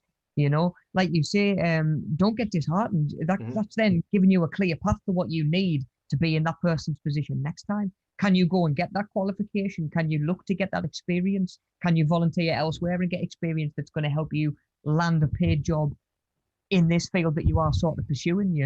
If you can be told what the difference has been, you can make that difference up potentially. It's You it's know, it's luck of the draw as well, honestly. So like, of course it is. Of course it is. I've in the past I've like knocked out like something like 30 CVs or something and never heard back from anybody. And it's like you'd think like, well, that's like kind of, if you weren't accustomed to that, or if you didn't know that's how it is generally, you'd think like, oh, it's me, I'm not You good take it enough. personally. Yeah, you would Just you take it take it personally, personally. but it's not. It's just how the job market is. It's like it may be a while before you get that call back, but like, that's it. Every no is closer to a yes. So it's like, Yeah, yeah. If the one call that you're waiting for is a yes, then every no in the meantime, just it's easier said than done, but it's just another them like what'll be will be sort of thing. I've applied for jobs before and not got them, and then gone elsewhere and been really glad that I didn't get the one that I was initially had my heart set on. You exactly, yeah. know, you, you really never know, but I definitely think that of course contact information on there is absolutely massive, and they've got to let you know whether you got it or not, and like I say, they can give you some really sort of crucial feedback, maybe as to why you did or why you didn't, that you can maybe act on as well, so it's all just information to point you in the right direction. Then we've got our personal profile. So again, just like Daniel mentioned a minute ago, we don't want your literal life story in in your CV. If you hand someone a CV and it's like leather bound hardback, they're probably never gonna read it. But if you can get it onto say like two sides of A4, they've got a really big, a really good chance of it being seen. So we only want a small sort of section for our personal profile, you know. Yeah, your personal strengths, maybe your personal skills and qualities that you think are the best. You can maybe touch on if you're only applying within a certain field or within a certain area, because you know that that's the direction that you want to go. Maybe you can put a little bit in your personal profile about why you're so sort of passionate about that industry or about that sort of sector as well. So just a chance to put a little bit about yourself without going into things too much. If you get to the interview stage, they'll have the chance to ask relevant questions for information that you might have put on your CV. But I think your best chance to get to that point is to leave it off for now. Let your skills and your quality speak for themselves, and then you can really, in an interview setting, you can get your own personality across. So much better than you can in writing anyway, but like you mentioned at the start of the session, but meeting people in person will just help make that connection and help sell yourself a lot more Totally. than when it's just written down. Yeah, definitely. But you've It got to get to that position first, haven't you? can't even stress how important that is. Like, for example, filming a project at the moment, and this lad's he's doing his apprenticeship with them, and Okay. he was working just as a bricklayer, and it's like they're renovating this church, and they took him on as an apprentice, and now they've offered him a job following it. So it was a apprenticeship at first, now they've actually given him employment from it. But they were talking Mm-hmm. yesterday, and they were saying that it was between him and another lad, and the other lad came to the interview in a suit, in a tie, in a briefcase, and Mm-hmm. then that lad, he said, this is his own words, he said he looked scruffy in a t-shirt and jogging bottoms, and they Yeah. ended up going with him Yeah. because they say that the guy, the gaffer, he said it was his gut feeling, because he said his head thought maybe the other lad might be better, Mm-hmm. but no, they were saying no, he's going to be good because this lad did so well in the interview, and all right, he came in these joggers and whatever, but his personality came across, and he knew that he'd be a good fit in the team, and Yeah. then now he's got a job offered, so he was right, he made the right choice. So Yeah. Definitely. Being professional and obviously like taking pride in your appearance and stuff like that and the way that you present yourself is going to factor into it. But they're looking for exactly like you say, buddy. How well are you going to fit into the team? How well are you going to fit into that job role? And if you can get that across, you know, like you say, that can make a difference. It's not just a case of like brush your hair, slap a suit on, and turn up. It's a chance to get yourself across as a person. On a CV, I see it as you're selling your skills and your experiences, and maybe some of your qualities. in an interview setting, you're selling yourself as much as anything, aren't you? Exactly right, mate. That's such a Yeah. good point. I would just say as well, just to tag on to that, like, don't be like obviously you want to apply for jobs that you think are going to be practical. You've got a good likelihood of getting, but don't be afraid to apply for something that you're not as qualified you may think qualified for, because who knows? Once again, your personality could come across. That's Yeah. happened a lot of times where, I know someone who's got a job like quite recently, and they said it Hmm. was between you and another person. Person was much more qualified than you, but once again, we thought you'd be a good fit for the team. Yeah. Offices, not just offices, but all workplaces, they really care about that, because they've got a happy workforce. They don't want to disrupt that by bringing someone else in who's going to kind of, disrupt the flow. So if you look at something and think, I don't have that qualification, I don't have that qualification, it says that it's required, just give it a Hmm. shot. You never know, and who cares if you've got nothing to lose, have you? If you get knocked back from it, so what? Just think, right? If it's like your ideal job, your dream job, and you think, oh, I don't have the XYZ qualifications, just give it a Hmm. shot, man. Just Hmm. who knows? Definitely, especially when it is as easy as like it's emailing the CV probably at the minute, isn't it? Yeah, yeah, Really, we're probably emailing the CV, so you've not even got any printing costs. You've got like Daniel says, you've got literally nothing to lose. Just put yourself out there, and you never know what will come back. Definitely, that's a really good point, buddy. Don't sell yourself short, and don't decide for employers that they're not yeah. going to employ you. Let them make that decision. There's enough people in the world that are going to put you down, or try and knock you back, or maybe potentially sort of you try and even use you as a stepping stone. It can be like a little bit of a ruthless place at times. So don't be your own biggest critic. Be your own biggest fan. Be your own biggest believer, and let everybody else say no to you pretty much. If that's going to be their decision, don't make that decision for them. Exactly right. Yeah, exactly right, Rob. And going off my own experience as well from auditioning actors and stuff, I think I mentioned, like, when I picked actors for stuff, it's like being like the guy who's the best personality, not just like who like seem like, they're going to be easy to work with. Like I told you about the Yeah, guy who brought the toothbrush in, he was like questioning the script and stuff. It's like, it yeah, doesn't matter yeah, at that point. It doesn't matter how much experience you've got, because it's yeah, like we're not going to work well together. So it's yeah. like, He could have turned into Daniel Day-Lewis when you said when you said shoot. yeah. But like you say, if you get an idea straight away just from meeting someone, they're going to be difficult to work with. It doesn't really matter so much what their skill set is, Yeah. or certainly in certain positions and within certain industries, 100%, buddy. Um, but yeah, there's a lot of information to get on a CV as well. So if we can try and keep it a little bit more condensed as well, and then like you say, if it's there ready to go, fire it off to anything that you see that takes your fancy, because like Daniel says, you never know what you're going to get back, and when, and what opportunities that might sort of offer up to you. So we've got our personal profile on there, and then we want our education history as well. So that's probably more important if you've kind of just left school, if you Yeah. haven't got much work experience. If you've got a more work experience, or more relative or work experience, I would maybe put that first before education history. But I would put them both on there anyway. I would just, of course, if you've got 10, 20 years work experience, I'm sure the employer is going to be more interested in reading that than what school you went to, what GCSE grades you got. But of course, if you just sort of not long out of school, if you haven't got much working experience as well, your education history will be great on there as well. So you're talking what schools did you go to, what qualifications you came out with, in what subjects. Did you go to a sixth form? Did you go to a college? Have you done any additional courses since? Because education history, like on my education history, I've got my obviously my level 3 personal training course that I didn't do till 5 years after I left school. So it's additional education as well. I obviously completed my level 4 training, teaching and education last year. Just That's gonna education, but it's quickly relative as well. go to the. I think someone's at the door. Oh no, sorry, Yeah, no my worries, mate. roommate's getting a mate. Sorry, nice. Cool, no worries. Um, Okay, so then we've got our education history, our work experience, hobbies, interests, or achievements can go on there as well. Especially if you think that they are relevant to the position.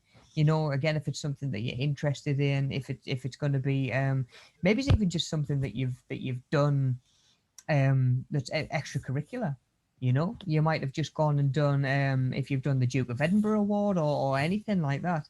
You know, I, I know like a lot of people that have done the Duke of Edinburgh Award that obviously make sure it's on their CV, just an achievement, because it's something that they've volunteered to do. It's something that they've opted into as well, isn't it? You know, um, so you can put, yeah, some hobbies, some interests, some achievements on there. I would try and keep them relative again, maybe the industry that you're trying to sort of apply to, if you've honed it down that far. But yeah, it can't hurt to just have a little bit of sort of like stuff that interests you, stuff that you're passionate about as well.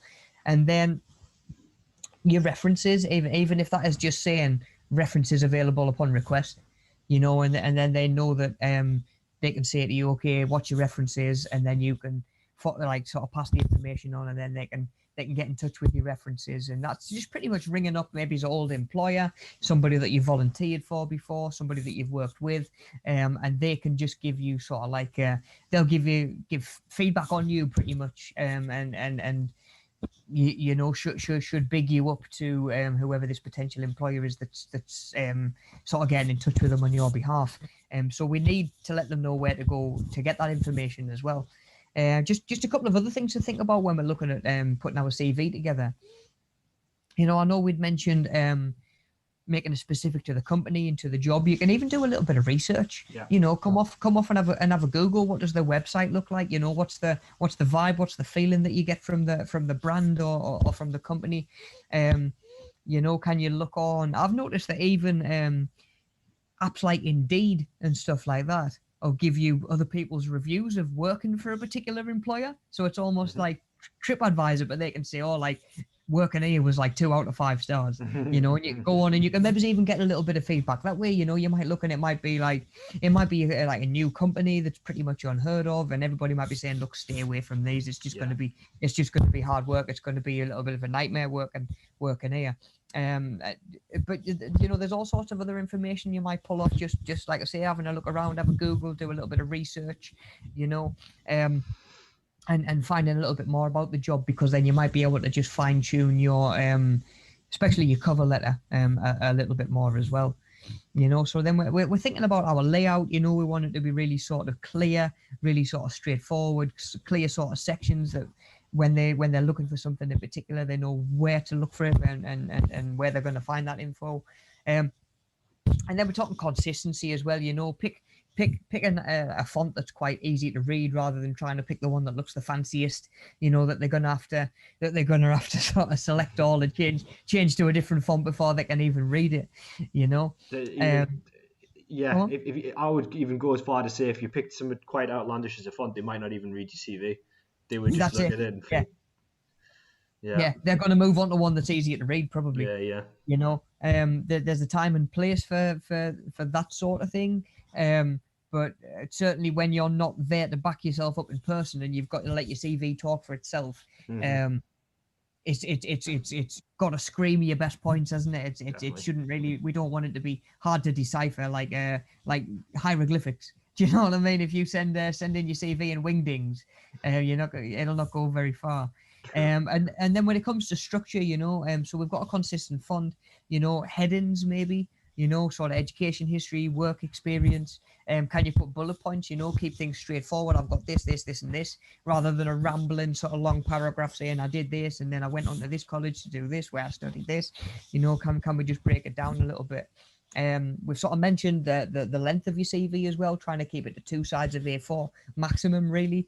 You know, again, like Gaz said in the chat, you know, we don't want the extended Lord of the Rings trilogy version of a CV, do we? If it looks like it's come out of if it looks like Tolkien or George R.R. Martin's written it, people are going to stay away from it, I'm sure.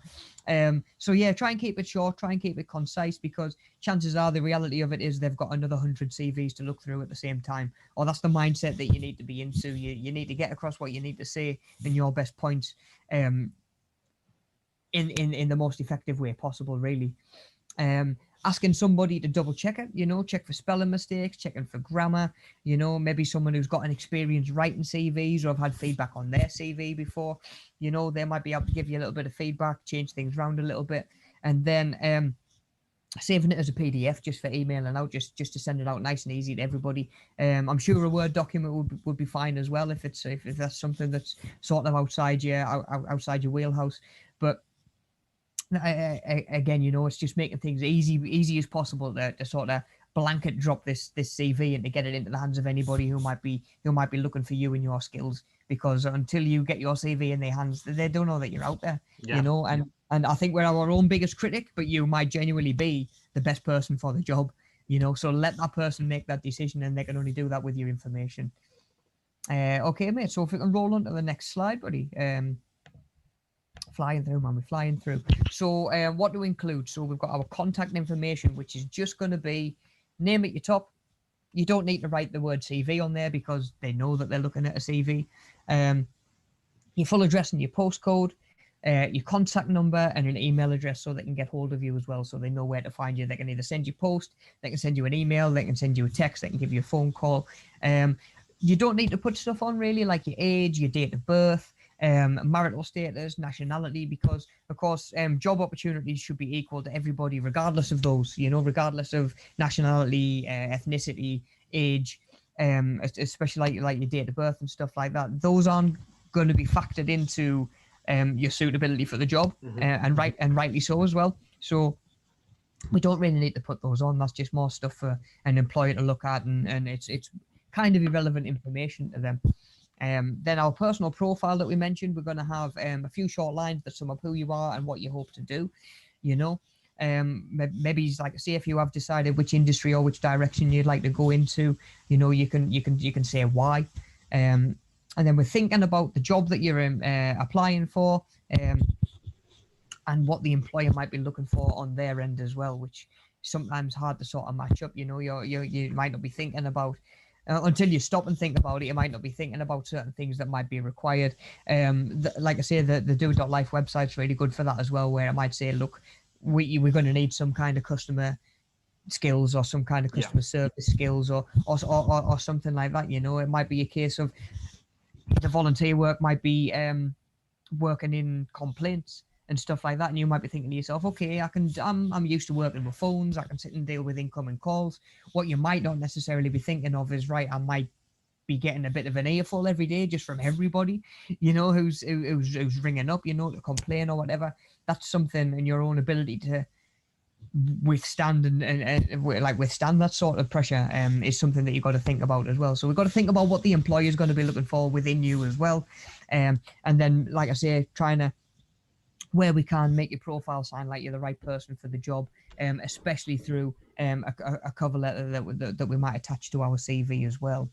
Then from there, next slide, we've got our education history. We sort of touched on that a minute ago. It's where we just add in on names of your qualifications, the schools, colleges, universities that you've studied at, the dates that you attended them as well, when did you leave. But then like we say on that slide there, if you're older or have had several jobs, you might be best off putting your work history before your education history, because it'll be the first thing that whoever's reading it gets to. Okay, next slide, we've got your work experience history, which you might put stuff like work placements, volunteering, work experience that you may be done, paid jobs that you've held, actual paid jobs that you've been in. So you would list, obviously, the employer that you've been with, the title of your job, maybe a little bit of like your job role, the dates that you worked there. Sort of like a brief outline of what your responsibilities were. Again, they can ask more questions if they want to dig into that a little bit more. We don't need to put everything down, but just a couple of lines to sum that up. But then we can actually use sort of active words to highlight your own strengths and skills as well, where you can maybe look at what the job position is asking, or what the volunteer position is asking, and really sell yourself in a way where you can say, like, during this job, I needed to be really organized, or I needed to be good at problem solving, because those again might be qualities or attributes that an employer is looking for as well, and you're sort of, without them realizing it, you're sort of saying, okay, all those things that you've asked for, I can tick off this one, this one, this one, and this one, because I've literally used the same word that you've asked for in your position. That might be something that you can look at as well. trying to like match up whatever you're writing on your end to the sort of job advert that you've seen. You know, if it's asking for organized, creative, good management, you can make sure that those words are somewhere in your CV. So they know straight away that you're ticking all of those boxes. Yeah. You know, of course, anything positive you can think to put on there. You know, any positive examples of your achievements. Like I say, that might even just be that might be a Duke of Edinburgh that you've done sort of through your own sort of volition. You know you've chose to do that yourself. It shows willingness for sort of self-development, progression, that sort of thing. And then, of course, if you're applying for your first job, you can focus on skills that you've learned through projects, you know, maybe stuff that you have done in education, part-time work, or maybe it's a little bit of volunteering as well. So we can get all of that on there as well. Again, we're just keeping it sort of quite concise. Okay, so next slide, we've got our hobbies, interests, or our achievements. So we've got using examples that show you have skills that are relevant to the job, you know, and it can be a useful section if you don't have much work experience to fall back on. You know, if you've got a lot of education or maybe qualifications but haven't got so much in terms of actual experience, you might be able to put a lot about your hobbies or your interests in there and your achievements, especially if you can find a way to tie them into the position that it is that you're applying for. Then we've got your references. So at this point, you could probably, it's maybe it's a personal preference point of thing, but I'd be tempted to leave out details of your references, and just say like references available upon request, so they know, and you've maybe even prearranged with these references, you know, just to give you a heads up, a potential employer might be ringing you to ask what it was like working with me, you know, just so that phone call doesn't come out of the blue to them. But like I say, if your CV speaks up to the employer, they'll get in touch and they will ask for references. I don't think your references are going to be a make or break, you know, compared to the sort of content of the rest of your CV as well. I don't think that's really going to make the decision. If you've got references on or not, I don't think that's going to determine whether the employer chases you up any further or if you hear from them. So by all means, you can leave them off now, and it just given the employer less to look through as well. Okay, cool. So before we get a look at the workbook that we're going to be doing this week, and just sort of to finish us up, I just want to have a look at some examples of personal skills and qualities as well. So looking at that next slide, you know, examples of personal skills that you might want to put on there, you know, with maybe leadership skills. You know, you've maybe developed through group projects in class. You know, I'm sure we've all worked in sort of group projects and stuff like that in an education setting before. It might be sort of within the workspace or the jobs that you've done. Are you a team player? You know, do you work well with groups? Do you work well at leading those groups? Are you good at sort of communicating your thoughts and your interests to the people around you? Can you work independently without somebody sort of leaning over your shoulder and shadowing you and making sure that you're hitting all the deadlines? Do you have personal skills or personal experience that other people might not have? You know, have you got experience working with certain technology, or you know, maybe one of your hobbies is tech. Do you know what I mean? Maybe you just really into your computing. It could be gaming or something like that. You know, I know that a lot of our learners are into sort of the gaming communities and the gaming circles. Gaz, I know you are yourself. You know, you've got technical skills. Gaz, you have helped me in some of the drop-ins on a Monday. You've been my tech support. Do you know what I mean? He's awesome on computers. It really is. You know, I'm on Zoom screen sharing, saying how do I zoom in so you guys can read, and Gaz has helped me out. You know, Gaz, you've got skills that you've picked up through your experience that other people don't have, and you can make that can make a difference within a workplace, you know, or how suitable you're going to be in a workplace. I remember, sorry Rob, the first session I did with Gary in Tesco's, and as soon as he was like on the laptop, the way he could use the shortcuts and stuff, I could tell one, he was a PC gamer, and I asked him, and he said yeah, obviously, and then I tell two, like, just that he had like a high level of you know, tech ability, like he can just efficiently, whatever you ask, just up easy, and picks it up easy because he has that experience. So well, definitely, yeah. If there's ever a week you and Hatham are busy, I'm giving him a shout to jump on and tech for me session, like, definitely. Okay, so yeah, just the last one that I made note of course, these aren't the only personal skills that you might have, but I think problem solving goes a long way in a work environment as well. Showing a little bit of intuition. If I hit a snag, I'm not necessarily going to need to go and knock on the CEO's door and say, should I do this? What should I do? How do I deal with this? It might be really valuable to them that they can do whatever they need to do, attend meetings, promote the product, customer relations, PR, that sort of thing, knowing that you're going to deal with problems that come up within your field. So again, that can be a really good way to sort of sell yourself. And then we've got personal qualities, which I've got on that next slide. So we've got sort of more like confidence, positive attitude, respect for others, motivation to learn and further learning, not being easily sort of disheartened when you do hit roadblocks and stuff like that, because those are qualities that, again, you might not even give yourself that much credit for, really. Again, we're our own biggest critic more often than not, but I definitely find that these attributes and these qualities can go further in sort of selling yourself to a job, into a position, and making them realize why you would be so beneficial for that position as well, because this is stuff that you can't really get qualifications in. No. Do you know what I mean? You can't go away really and develop your positive attitude, or it takes a lot more work than signing up for a course, filling in coursework or paperwork and getting to the end of the course and getting your certificate and like, right, job done. Confidence within yourself and your own abilities only comes through time and sort of good mental health processes as well. Totally. So these do go a long way, and these, again, they might not be a particular qualification that a job's asking for, but if you've got that qualification and somebody else has got that qualification, positive mental attitude or respect for others might be the difference. Do you know what I mean? It might just tip the scales in your favor, really. So yeah, again, those aren't the only personal qualities that are out there. There's hundreds of them. And maybe it's time to sit and have a little bit of a think about your best qualities, because I don't think it hurts from time to time for us to think about and remind ourselves of our strengths and the stuff that we're good at. It definitely can't hurt. But yeah, definitely, I think that's probably going to give you a good idea where to go when it comes to starting your CV, which is something that we're going to do over the course of the next week as well, sort of in your own time. Start pulling stuff together for your CV, as well as jumping on and filling in these workbooks. Now we're gonna have a look at the workbook in the second, just to see what we're doing for this week.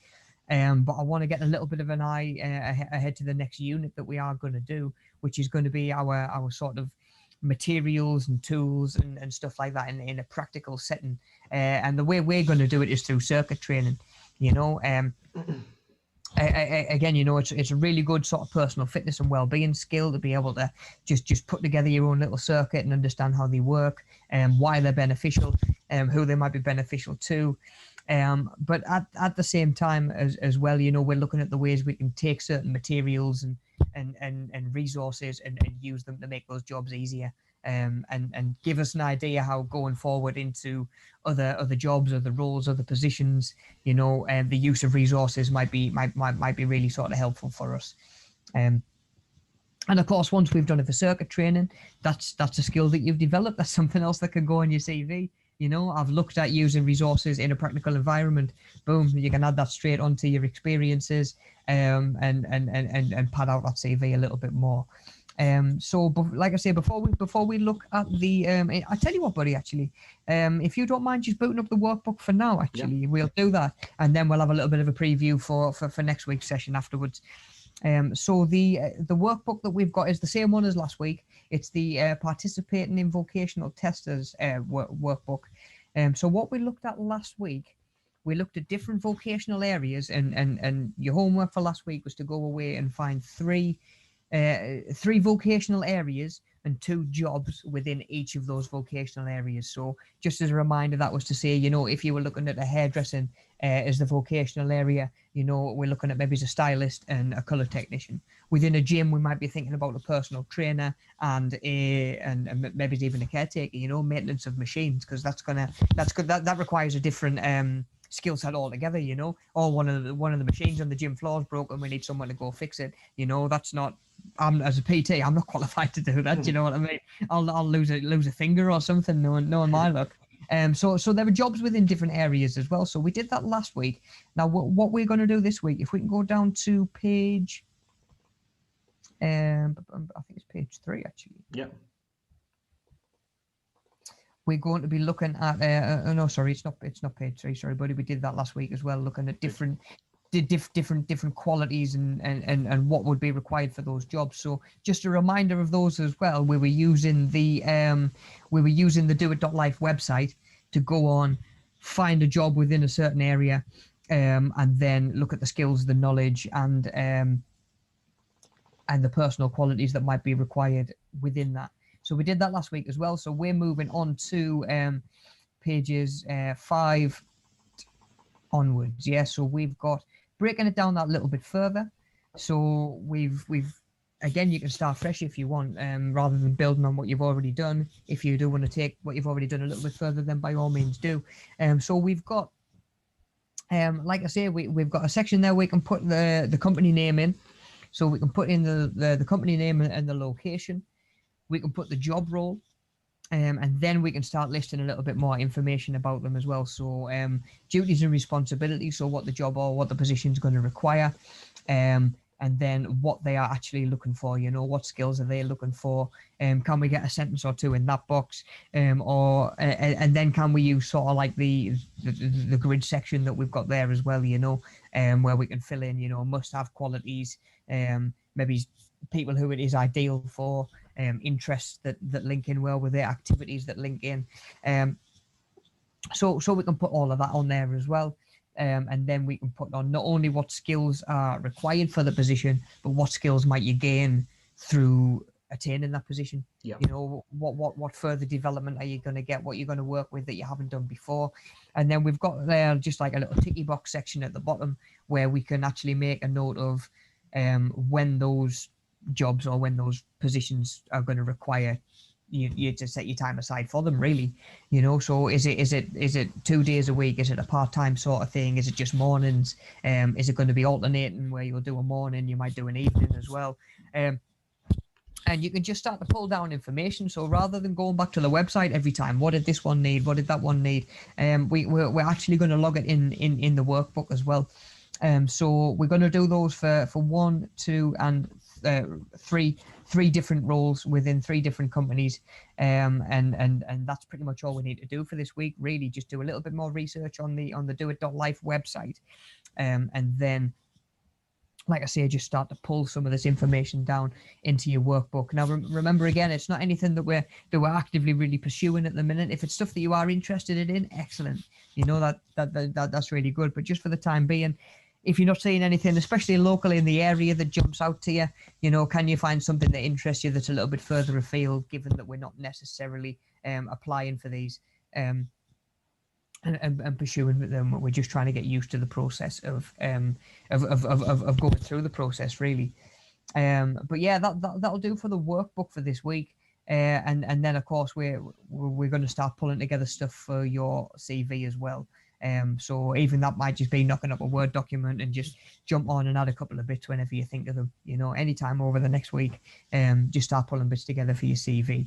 So that's the plan for homework, and that is the plan and the direction that we're going to go with things a little bit more next week.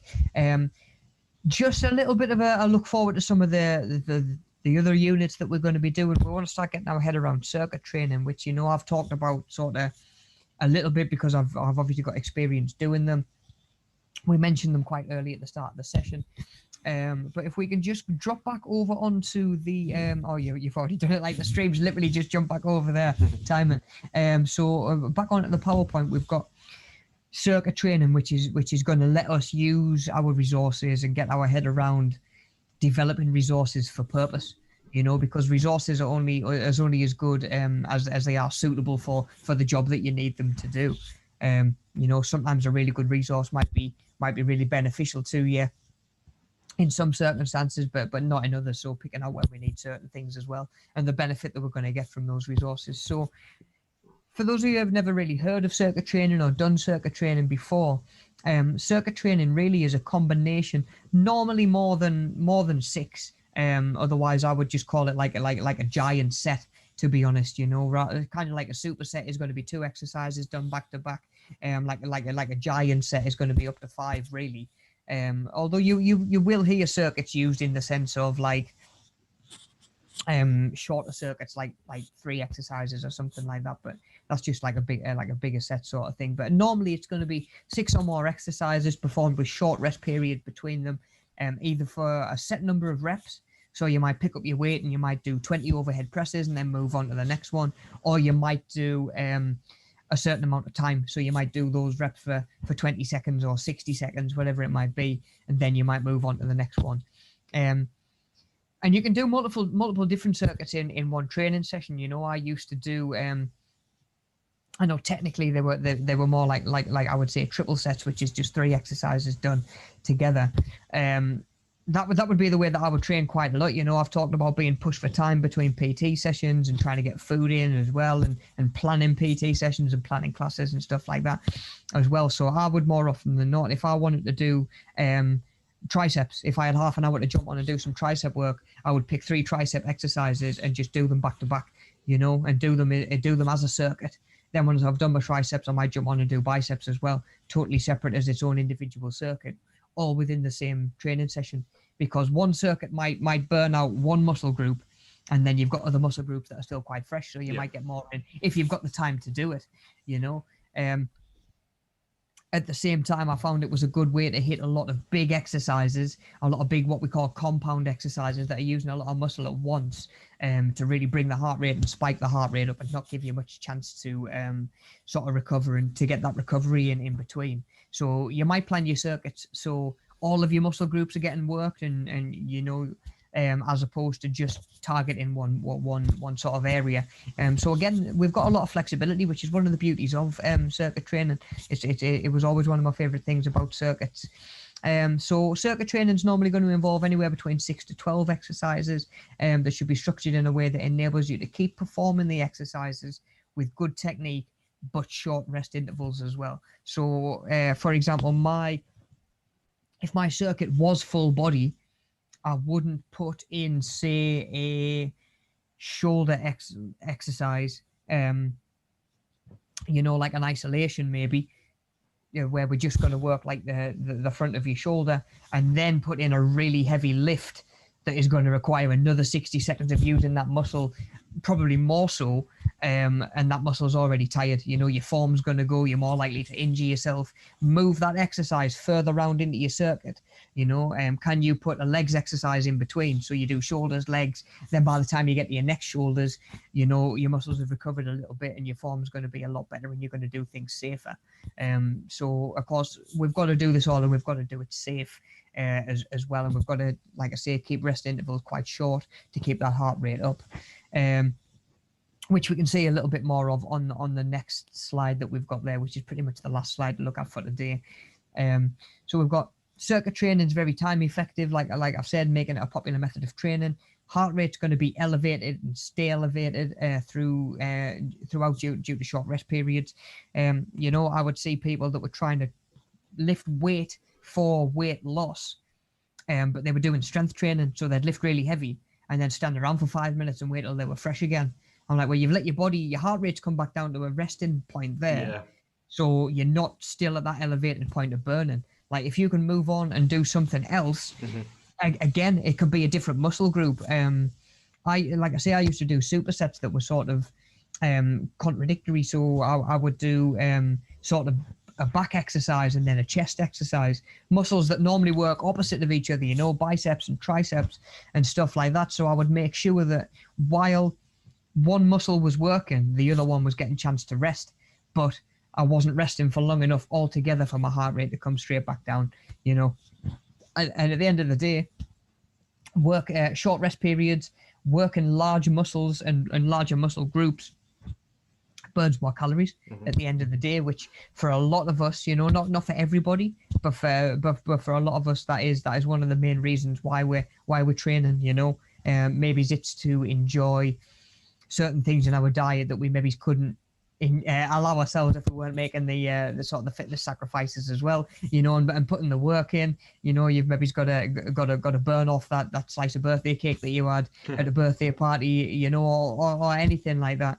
I tend to find that's a common goal for a lot of people in the gym, and circuit training works well for it. And at the same time, you can just hit every muscle in such a short amount of time. I've seen people go in the gym and spend an hour working on their delts, or working on their shoulders, which at the end of the day is a really small muscle group. Like I say, I used to have the way that I used to sort of pitch PT to clients, and not even so much as a sales technique, because it's genuine and it's true. It was a case of if you're coming to the gym 5 hours a week, every night after work, Monday to Friday, and you're having stress, you're not having as much time with your partner as you'd like, you're not seeing the kids as much as you like, maybe going to the gym straight from work means that you're picking the kids up from school or whatever. Maybe you're coming in and spending an hour and a half in there every night. I'd say to people, if you come and do some structured training that is actually personalized to you and structured in the direction that you want to go into your goals, you might be able to half that gym time. You might be able to either come down 5 nights a week and do half the time, or you might be able to knock yourself down to 2 or 3 sessions a week. So you're then talking 2 or 3 nights out, where when you finish work for the day, potentially that's you done for the day. You can go home, see your loved ones, get out for a walk while it's still light over winter, rather than needing to go to the gym. Then you get home and it's dark. You can actually save yourself a lot of time. Which, again, we're going to look at it down the line, but barriers to exercise, time is normally a massive one. Really? People working full-time jobs. Then maybe as a parent as well, which is a full-time job in itself. Maybe right now maybe you are working, maybe you're working part-time, maybe you're volunteering, maybe you've got the kids off school as well, for whatever reason. Or I know that the kids just went back last week, or most kids went back last week. So maybe we have got a little bit more time, but yeah, if you can save yourself time with your fitness, you can eliminate one of the biggest barriers that will creep up in you sooner or later, and you think, I just can't maintain this fitness regime. So you might end up going from 5 days down to nothing, because, like I always say, fitness in a lot of people's minds, it is black or white. You're either doing it or you're not. True. Where we need to think of it as a sliding scale. There's no hitting the pause button. There's no hitting the stop button.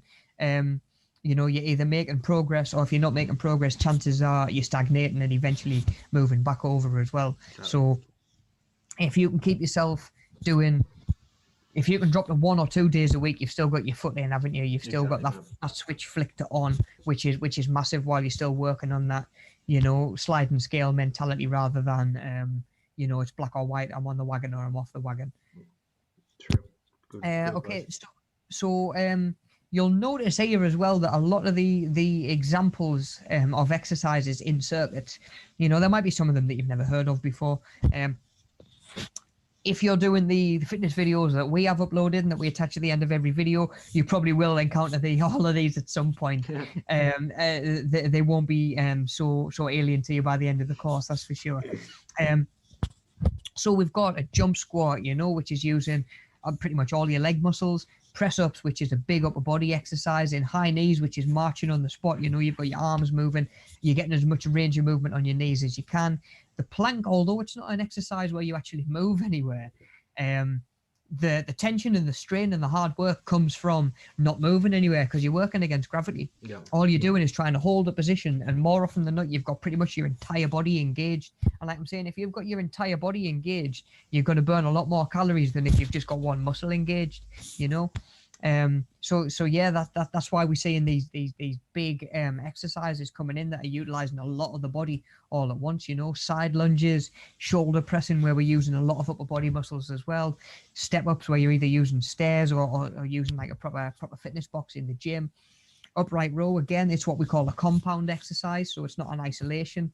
An isolation exercise, you're using one joint and potentially one muscle or one muscle group. So an isolation exercise might be a bicep curl. You're only using the bicep. That's the only muscle that you've got engaged, as opposed to if I do a pull-up, I'm going to feel those biceps engage as well, but I've also used lats and rear delts. So I've stimulated more muscles, so I've burned more calories to do that.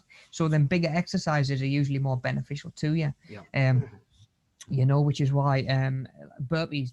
If you've never done burpees, I'm a little bit envious, but at the same time, they can do so much good for you. You do 20 seconds of burpees and your heart rate will be up through the roof, especially if But you've yeah, not done them. Yeah, you don't need to do them for long. You don't need to be setting yourself 100 burpee challenges or anything like that, But again, it's just something that's utilizing the full body. It's using all your muscles. It's using all your muscle groups. And like I say, it's raising your heart rate, and your rest time is going to be responsible for keeping that heart rate up. So in 30 minutes, you can burn as many calories or have the same effect as someone who goes down and sort of dithers around the gym and spends an hour and a half, 2 hours, you know. Um, Unless you're really serious about training and maybe it's training for competitions or like a physique photo shoot or something like that, you don't need to spend that long in the gym. yeah, You really don't. You just need to focus and streamline what it is you're doing a little bit more, and maybe even just go in with a plan rather than go, okay, I'm done on this one. What machines are free? What can I jump on next? Where am I going to go next? It's the old fail to plan, plan to plan to fail. fail to plan to fail. Yeah.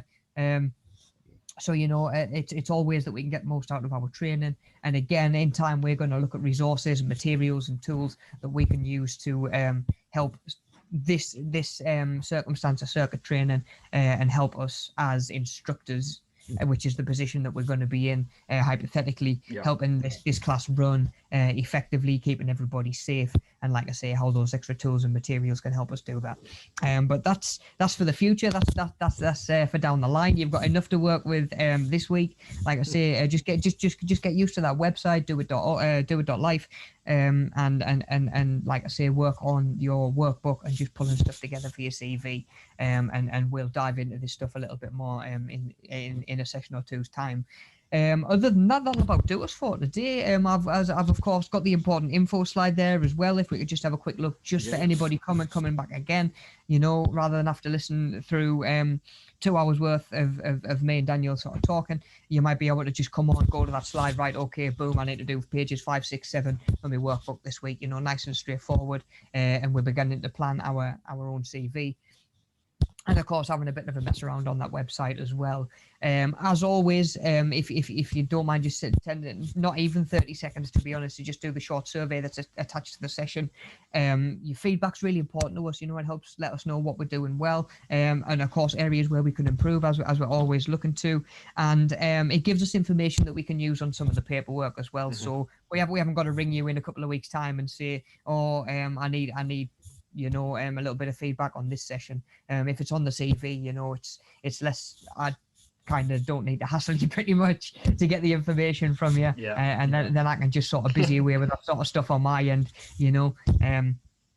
So happy days. And then other than that, as always, reach out if you've got any questions or if there's anything that you're struggling with, if you feel like there's anything that you're missing.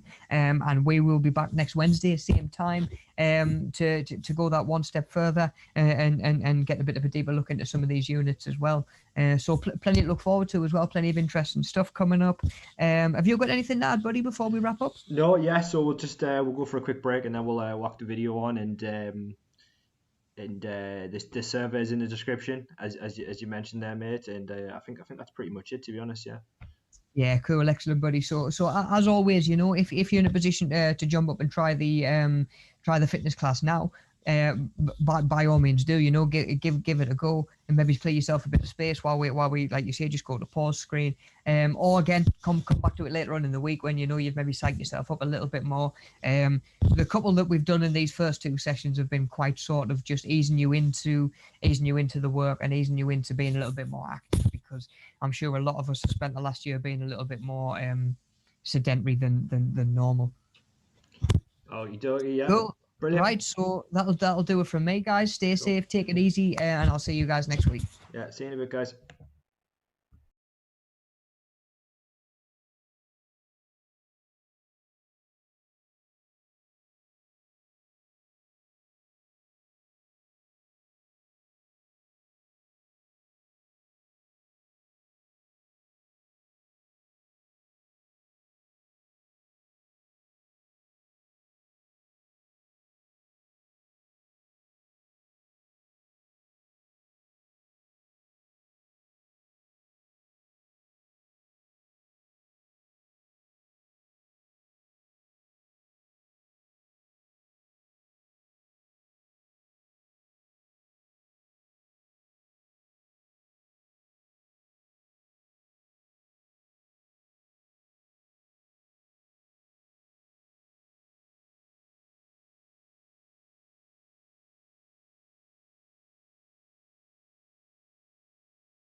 Hi guys, hope we're all feeling active and energized from Mel's session. We're going to use some of that energy today and just carry it over into a little workout. But don't worry, we're going to do the whole thing sat down today.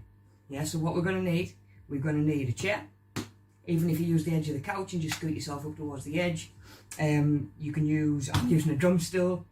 Dining chair will work just fine. Just make sure that you're relatively comfy, got a little bit of padding underneath you. If you're on a hard chair, make sure you've got a pillow on there as well, yeah? Okay, grab yourself a couple of tins, because you're going to need them for the upper body exercises that we're going to do. If you don't have tins, or you're not feeling up to it today, a lot of the exercises you can do without and still get a little bit of movement as well. So don't worry too much about that. And the last one that we're going to throw in, we're going to go with a tea towel. Just change up a couple of different exercises. So the reason we're going to be doing a lot of today sitting down is just to take a lot of strain away from joints, be it knees, ankles, hips, lower back. We actually take a lot of that strain out while getting a little bit of movement in with your upper body as well. Okay, so just going to change it around a little bit this time. We're going to look at our exercises first. I'm going to run us through them. Then we'll do a warm up and jump in while we're nice and fresh, yeah? Okay, let's go. Okay, so our 8 exercises that we're going to look at today, we're going to start at the top. We're going to go with some shoulder dislocations. So that sounds a lot more horrible than it actually is. We're going to do grab your tea towel. And same again, make sure your surroundings. We're going to come just up and over, sit up nice and tall, come as far as you can, don't force anything. Get the stretch and then back to start, yeah? Just moving through everything nice and slow.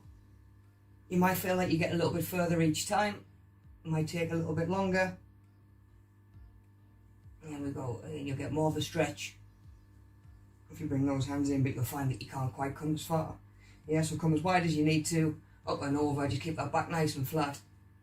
And remember, we're not forcing anything, yeah? Don't need to bend your elbows to come up and over. Just keep the arms nice and straight. Cool. From there, we're just going to go sit and twist. So on the spot, make sure you've got plenty of support underneath you. And we're just going to twist side to side, leaning back ever so slightly if we can. There we go, just twisting side to side, or a little touch on each side if you want. You're just really trying to get those shoulders round and keep your hips facing forward, yeah? Stretch out that lower back. Get that core working as well. We're going to try and keep your back nice and flat rather than letting it arch over. Keep your chest up, twisting side to side, loosen up that core and that waist. From there, we're going to go first exercise with your tins. We're going to go palms facing in by your side. Same again, sit up nice and tall. Curl up the shoulders, overhead press. Yeah, back down. There we go. Shaking them peas up.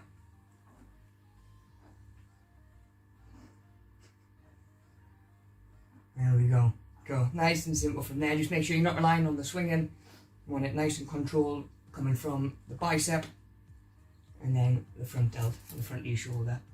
Okay, from there we're going to stay on the front of your shoulders. We're going to do a front raise. So depending on what you're using, how much grip you can get, you can either go palms facing in, up to about shoulder height.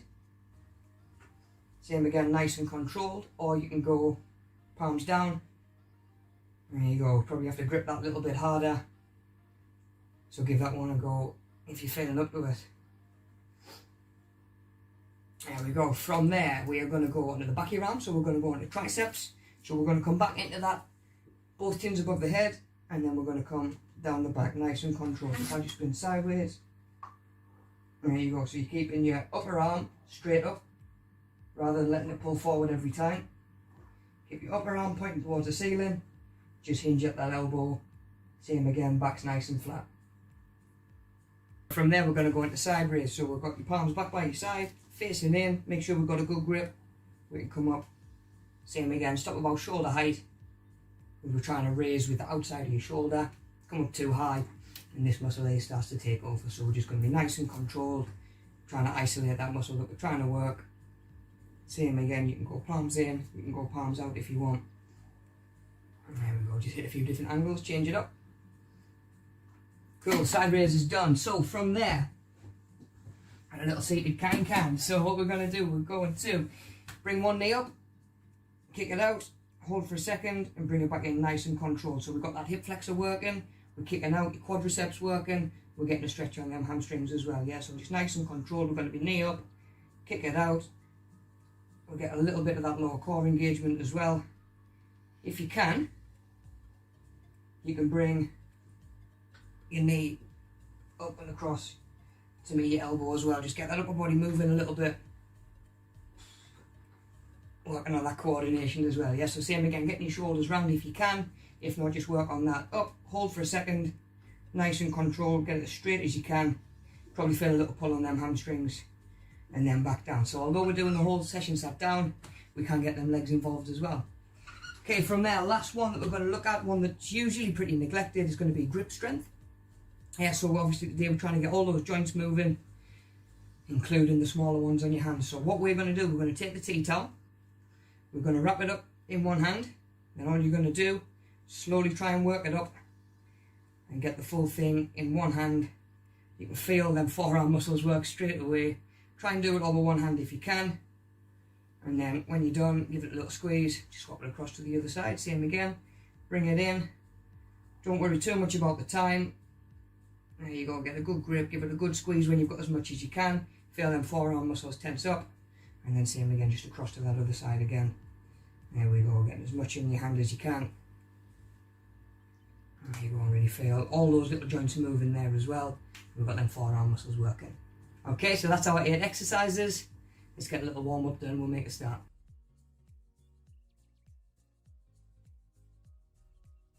Okay, to start you off, we're just going to go arms all the way up, sit up nice and tall. There we go, a couple of deep breaths. I'm just going to stretch it out. And there we go, from there we're going to come down to the side, and let's just get them feet moving as well. So we're going to come just a little marching on the spot. There we go, get those arms moving as well if we can. The more we move, the more we're going to burn. And today is all about movement and getting them joints moving. There we go, so from there, our hips move up and down, but they come in and out as well, yeah? So we're going to come side to side. Same again, just warming up that hip joint, which plays a big part in your lower back as well. There we go, so from there, we're going to go straight leg kicks. So same again, get them hamstrings stretching, get them working, hip flexors are working, lower core. There we go, same again, just keeping yourself sat up nice and upright. All too easy to find yourself slouching and rounding your shoulders over when we're sat down. Okay, so from there we're just going to raise and lift. There we go, and get that ankle joint moving, so toes come back in and point them out. Everything just nice and controlled. We don't need to actually grab hold of the foot and pull the muscle. We're making it work by itself. So we're doing a few of those. We'll hit a couple of circles either way. And then we'll do the same on the other side. So we're going to come up, point those toes out, pull them in. And again, it's nice and controlled, thinking about your breathing. And we'll go a couple of circles.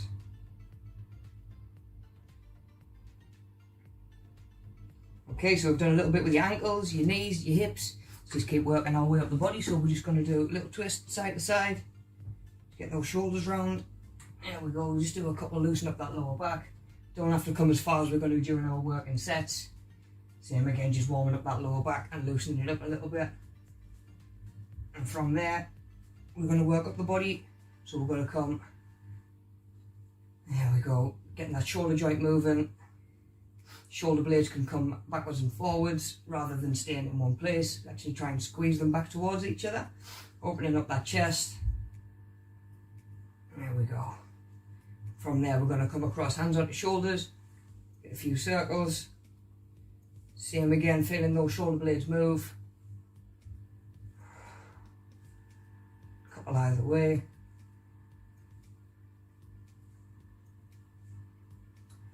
And then we're going to go just full circles, making sure we've got plenty of space.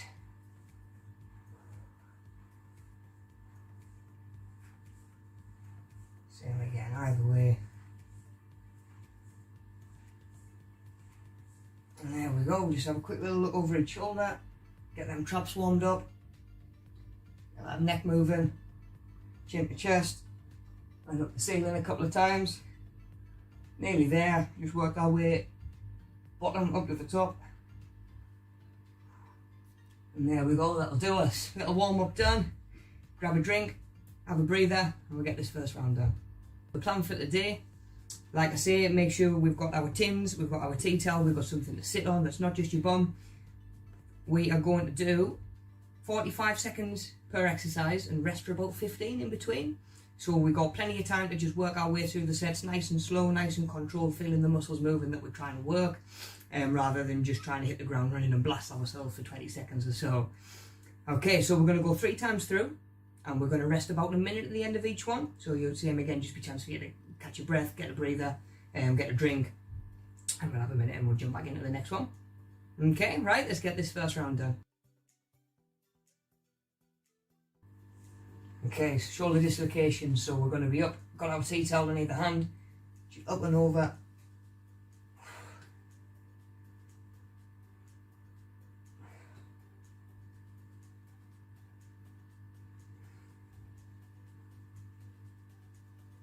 There we go, don't force it, just stretch.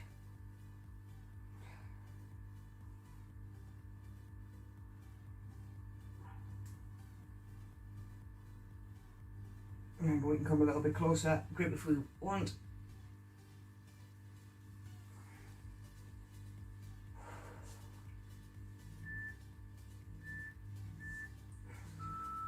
"45 seconds done. Tea towel down, 15 seconds to rest up. We're going to go on our sitting twists next. So, same again, shoulders round as far as we can, stretch out this opposite side. There we go, so we're sitting up. Here we go, we're coming round. Nice and controlled. Think about your breathing as well, try and get a bit of a pattern down.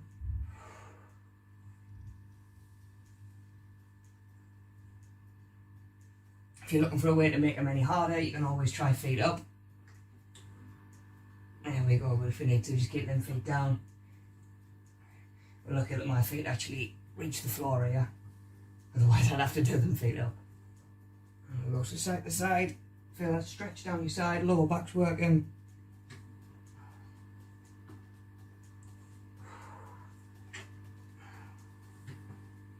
Get that chest up. Nice one. We're going to go into bicep curl, into overhead press.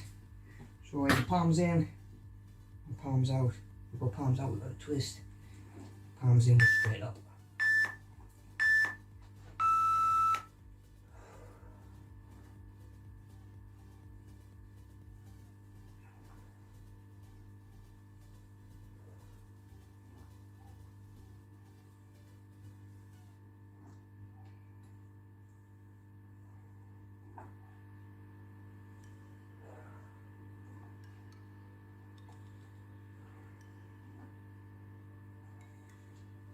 Feel them shoulders working, biceps working by themselves.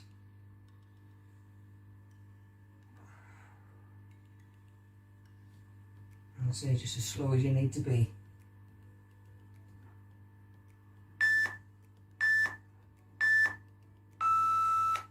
Okay, front raise, so keep hold of your tins. Either keep that grip, or we can go what's going to be palms down. And just come up to shoulder height.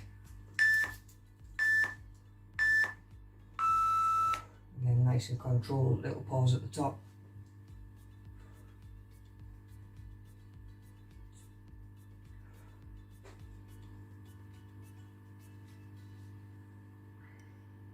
Keep them in nice and close to your side.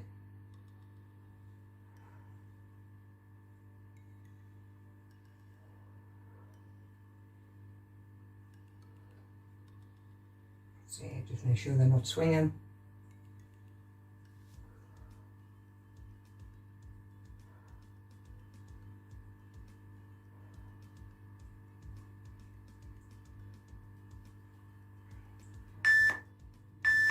Again, back stays nice and flat.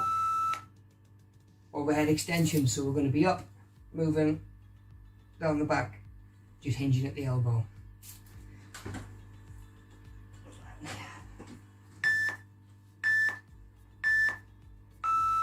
Up, and then straight down the back.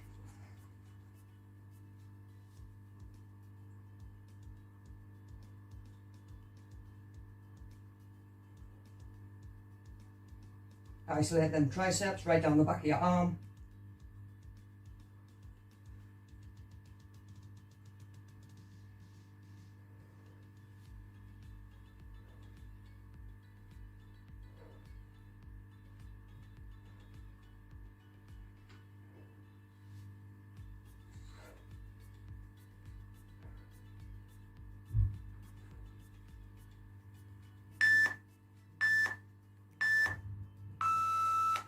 down into side raises. So back down by your side, chest up, and we're going to come up again to about shoulder height.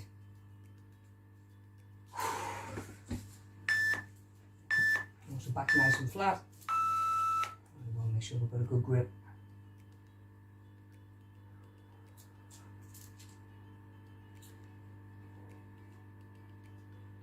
And we'll just pull in from the outside of your thigh up to about shoulder height.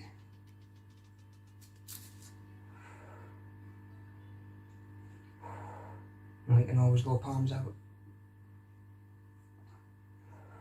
Change that angle up.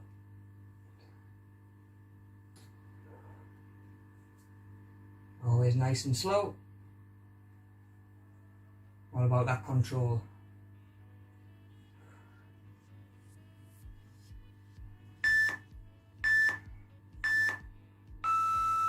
There we go, a couple to go. And we're going to go leg raise, hold, and then extend, but we're going to be moving through nice and slow. Yeah, take your time. Everything's under control. Sitting up nice and straight. Just going to be up. There we go. If you need to, you can use your hands. Give you a little bit more balance. Challenge them legs and that core a little bit more. Going hands free. You see, even if you're just on the edge of the couch.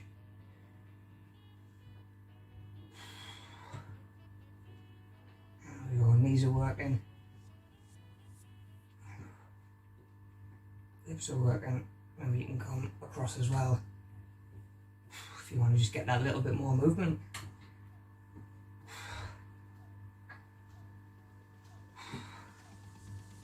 There we go, sitting straight up. There we go, last one, grip test. Grab your tea towel, and you're going to start at one end, and we're going to try and ball it all the way up into one hand. Yeah. That's the grip working. Okay, so we're not necessarily working against the clock. Just get as much in your hand as you can. A little squeeze, and then swap it across to the other side.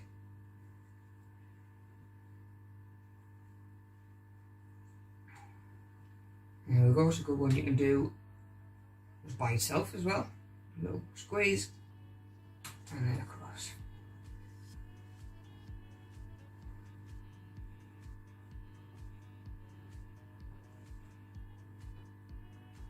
There we go, feel them forearms working.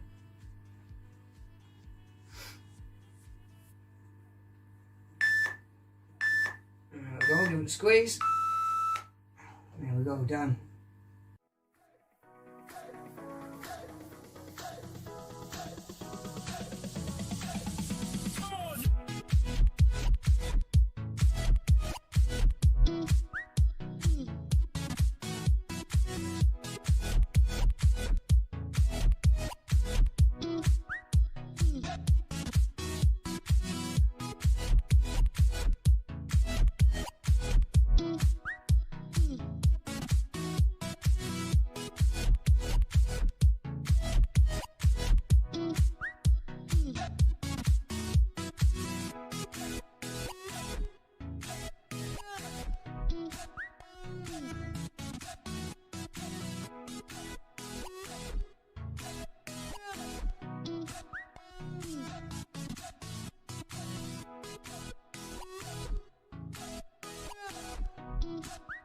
Shoulder dislocations. So we're going to be up and over.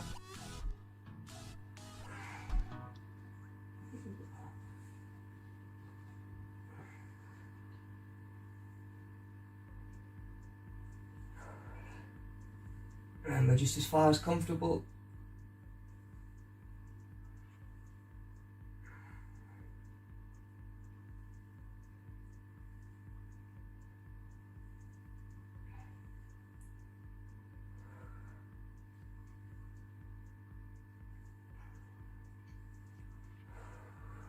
Thinking about that breathing.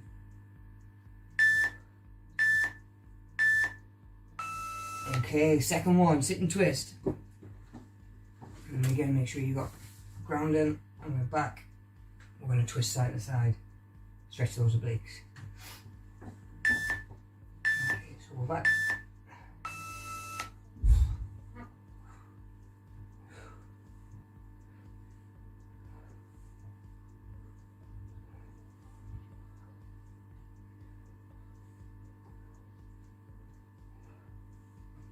nice and slow and controlled.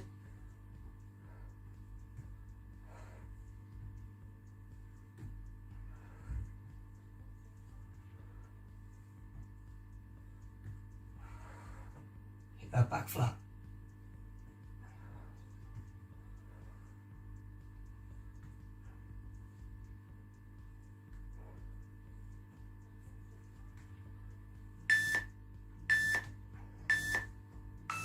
Okay, from there, bicep curl into a press.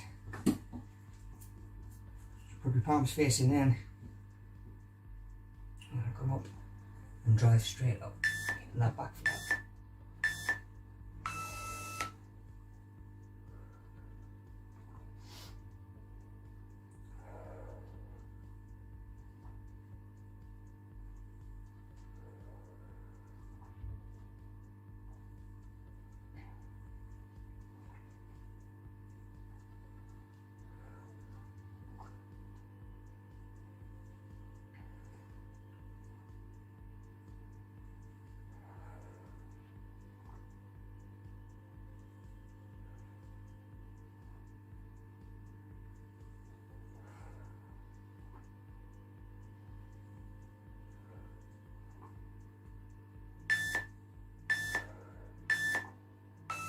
Okay, front raise, so coming from that same position, and the palms down. I want to be just up to shoulder height. I'm going to find palms in, give you a bit more grip. Same again, nice and controlled.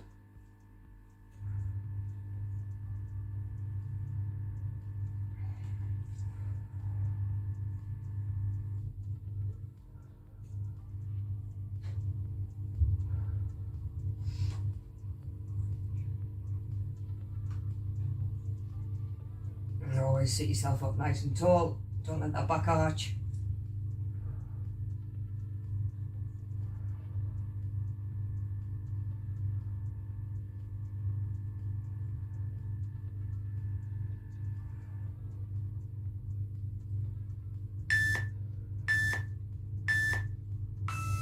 Okay, from there, keep all your tins. We're going overhead extensions.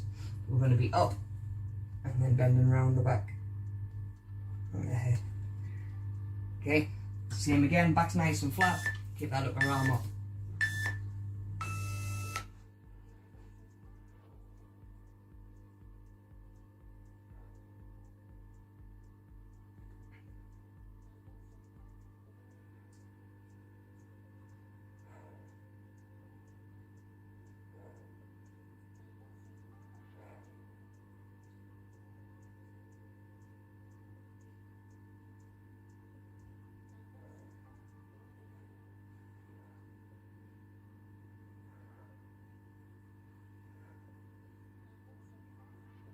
Same again, nice and slow. Keep that control.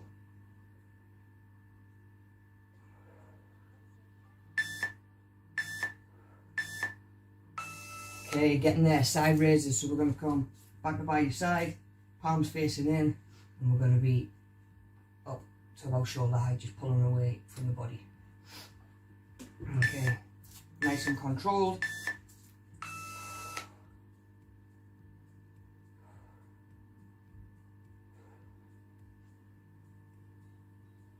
Again, we're just isolating them shoulders.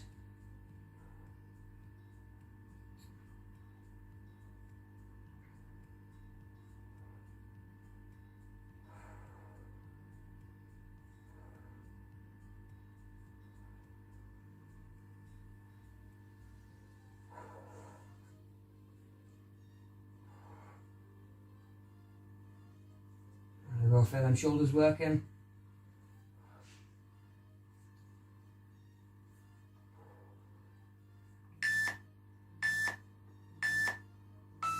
Okay, last two. Leg raise with an extension, so we're going to be up, nice and controlled, kick it out, stretch, and down. Obviously alternating side to side. Up, straighten, and back down, under control, nice and smooth.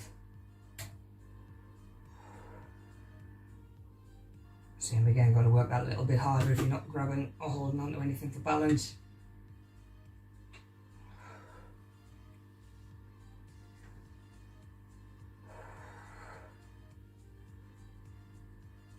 So try bringing that knee a little bit higher if you can.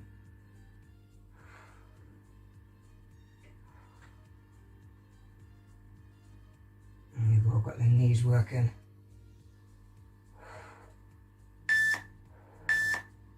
Last one. There we go. I'll have a tea towel. Remember, starting at one end, you're going to try and bunch it all into one hand.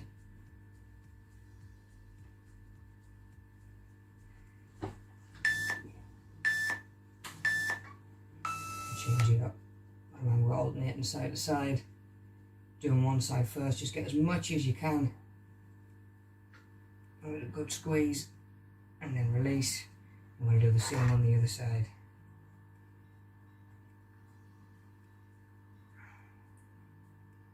Same again, squeeze it up, feel them forearms working, and come across the other way.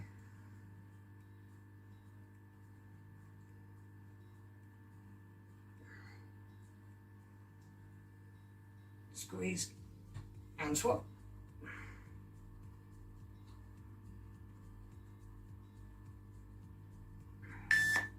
There we go, just a little squeeze, and there we go, release it there, done.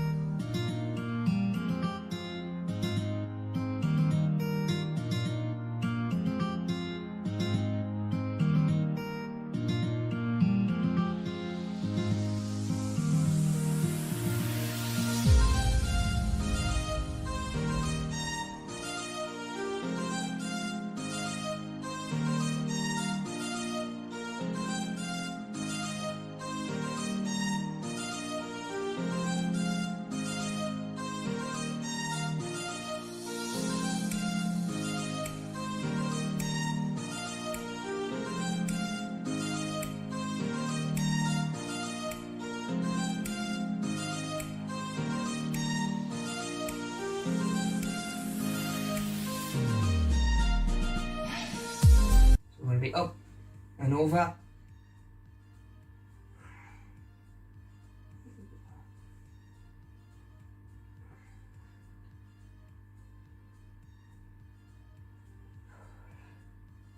Remember, just as far as comfortable.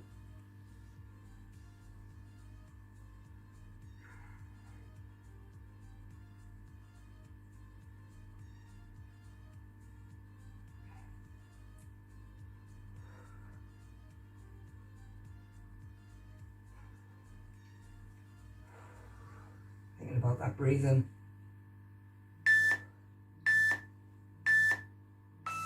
Okay, second one, sit and twist. And again, make sure you got grounding on your back. We're going to twist side to side. Stretch those obliques. Okay, so we're back.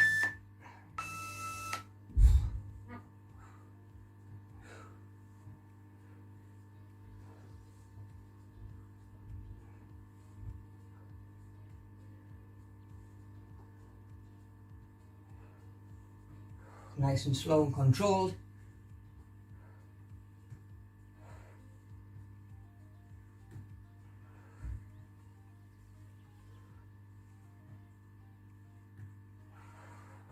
Hit that back flat.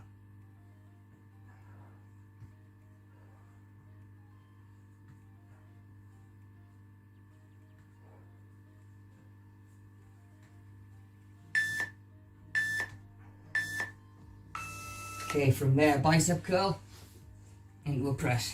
Put your palms facing in. I'm going to come up and drive straight up, hitting that back flat.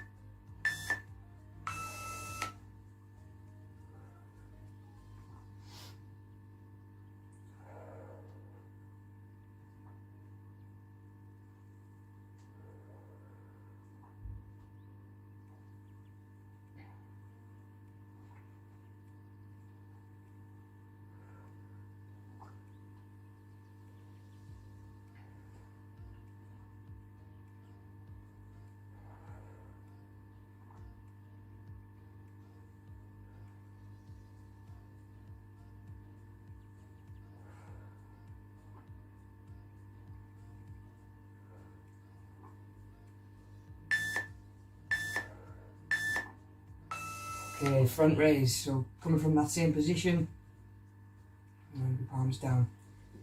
I'm going to be just up to shoulder height. I'm going to find palms in, give you a bit more grip. Same again, nice and controlled.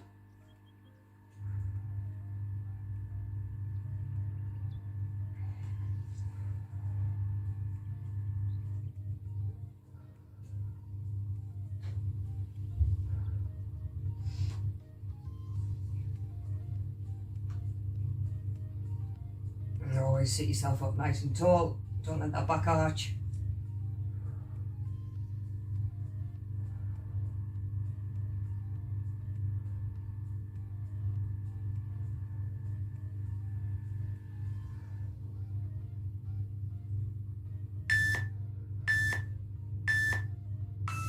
Okay, from there, keep all of your tins. We're going overhead extensions. We're going to be up and then bending around the back and the head. Okay, same again, back's nice and flat. Keep that upper arm up.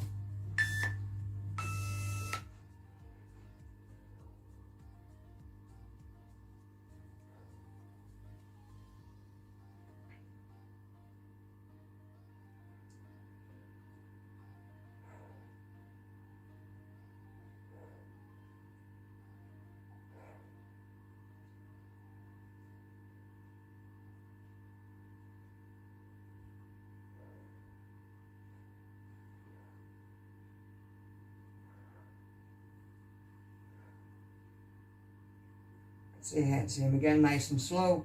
Keep that control.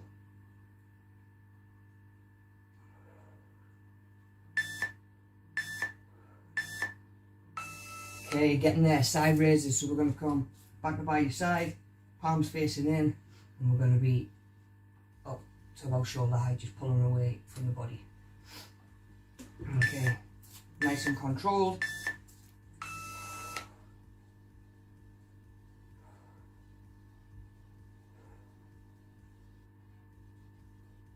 Again, we're just isolating them shoulders.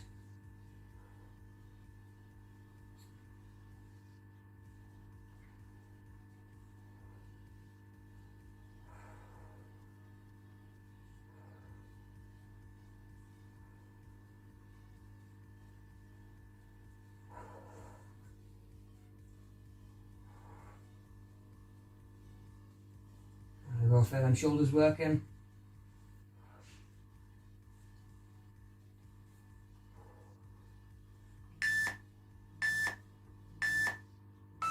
Okay, last two. Leg raise with an extension. So we're going to be up, nice and controlled, kick it out, stretch, and down. Obviously alternating side to side. Up, straighten, and back down, under control, nice and smooth. Same again, got to work that a little bit harder if you're not grabbing or holding on to anything for balance.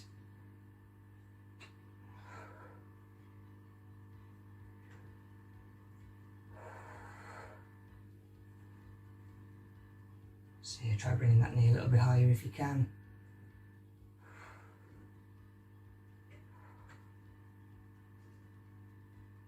And we've all got the knees working.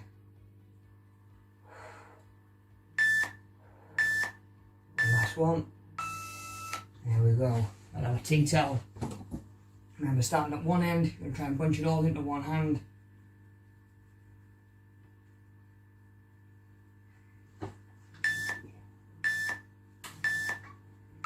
Change it up. Remember, we're alternating side to side. Doing one side first, just get as much as you can. With a good squeeze, and then release. I'm going to do the same on the other side.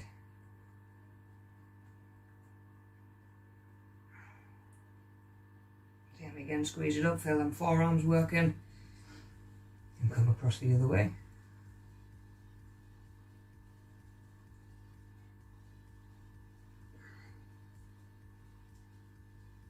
Squeeze and swap.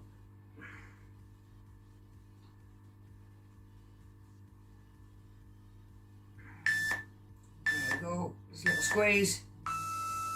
And there we go, release it there. Done.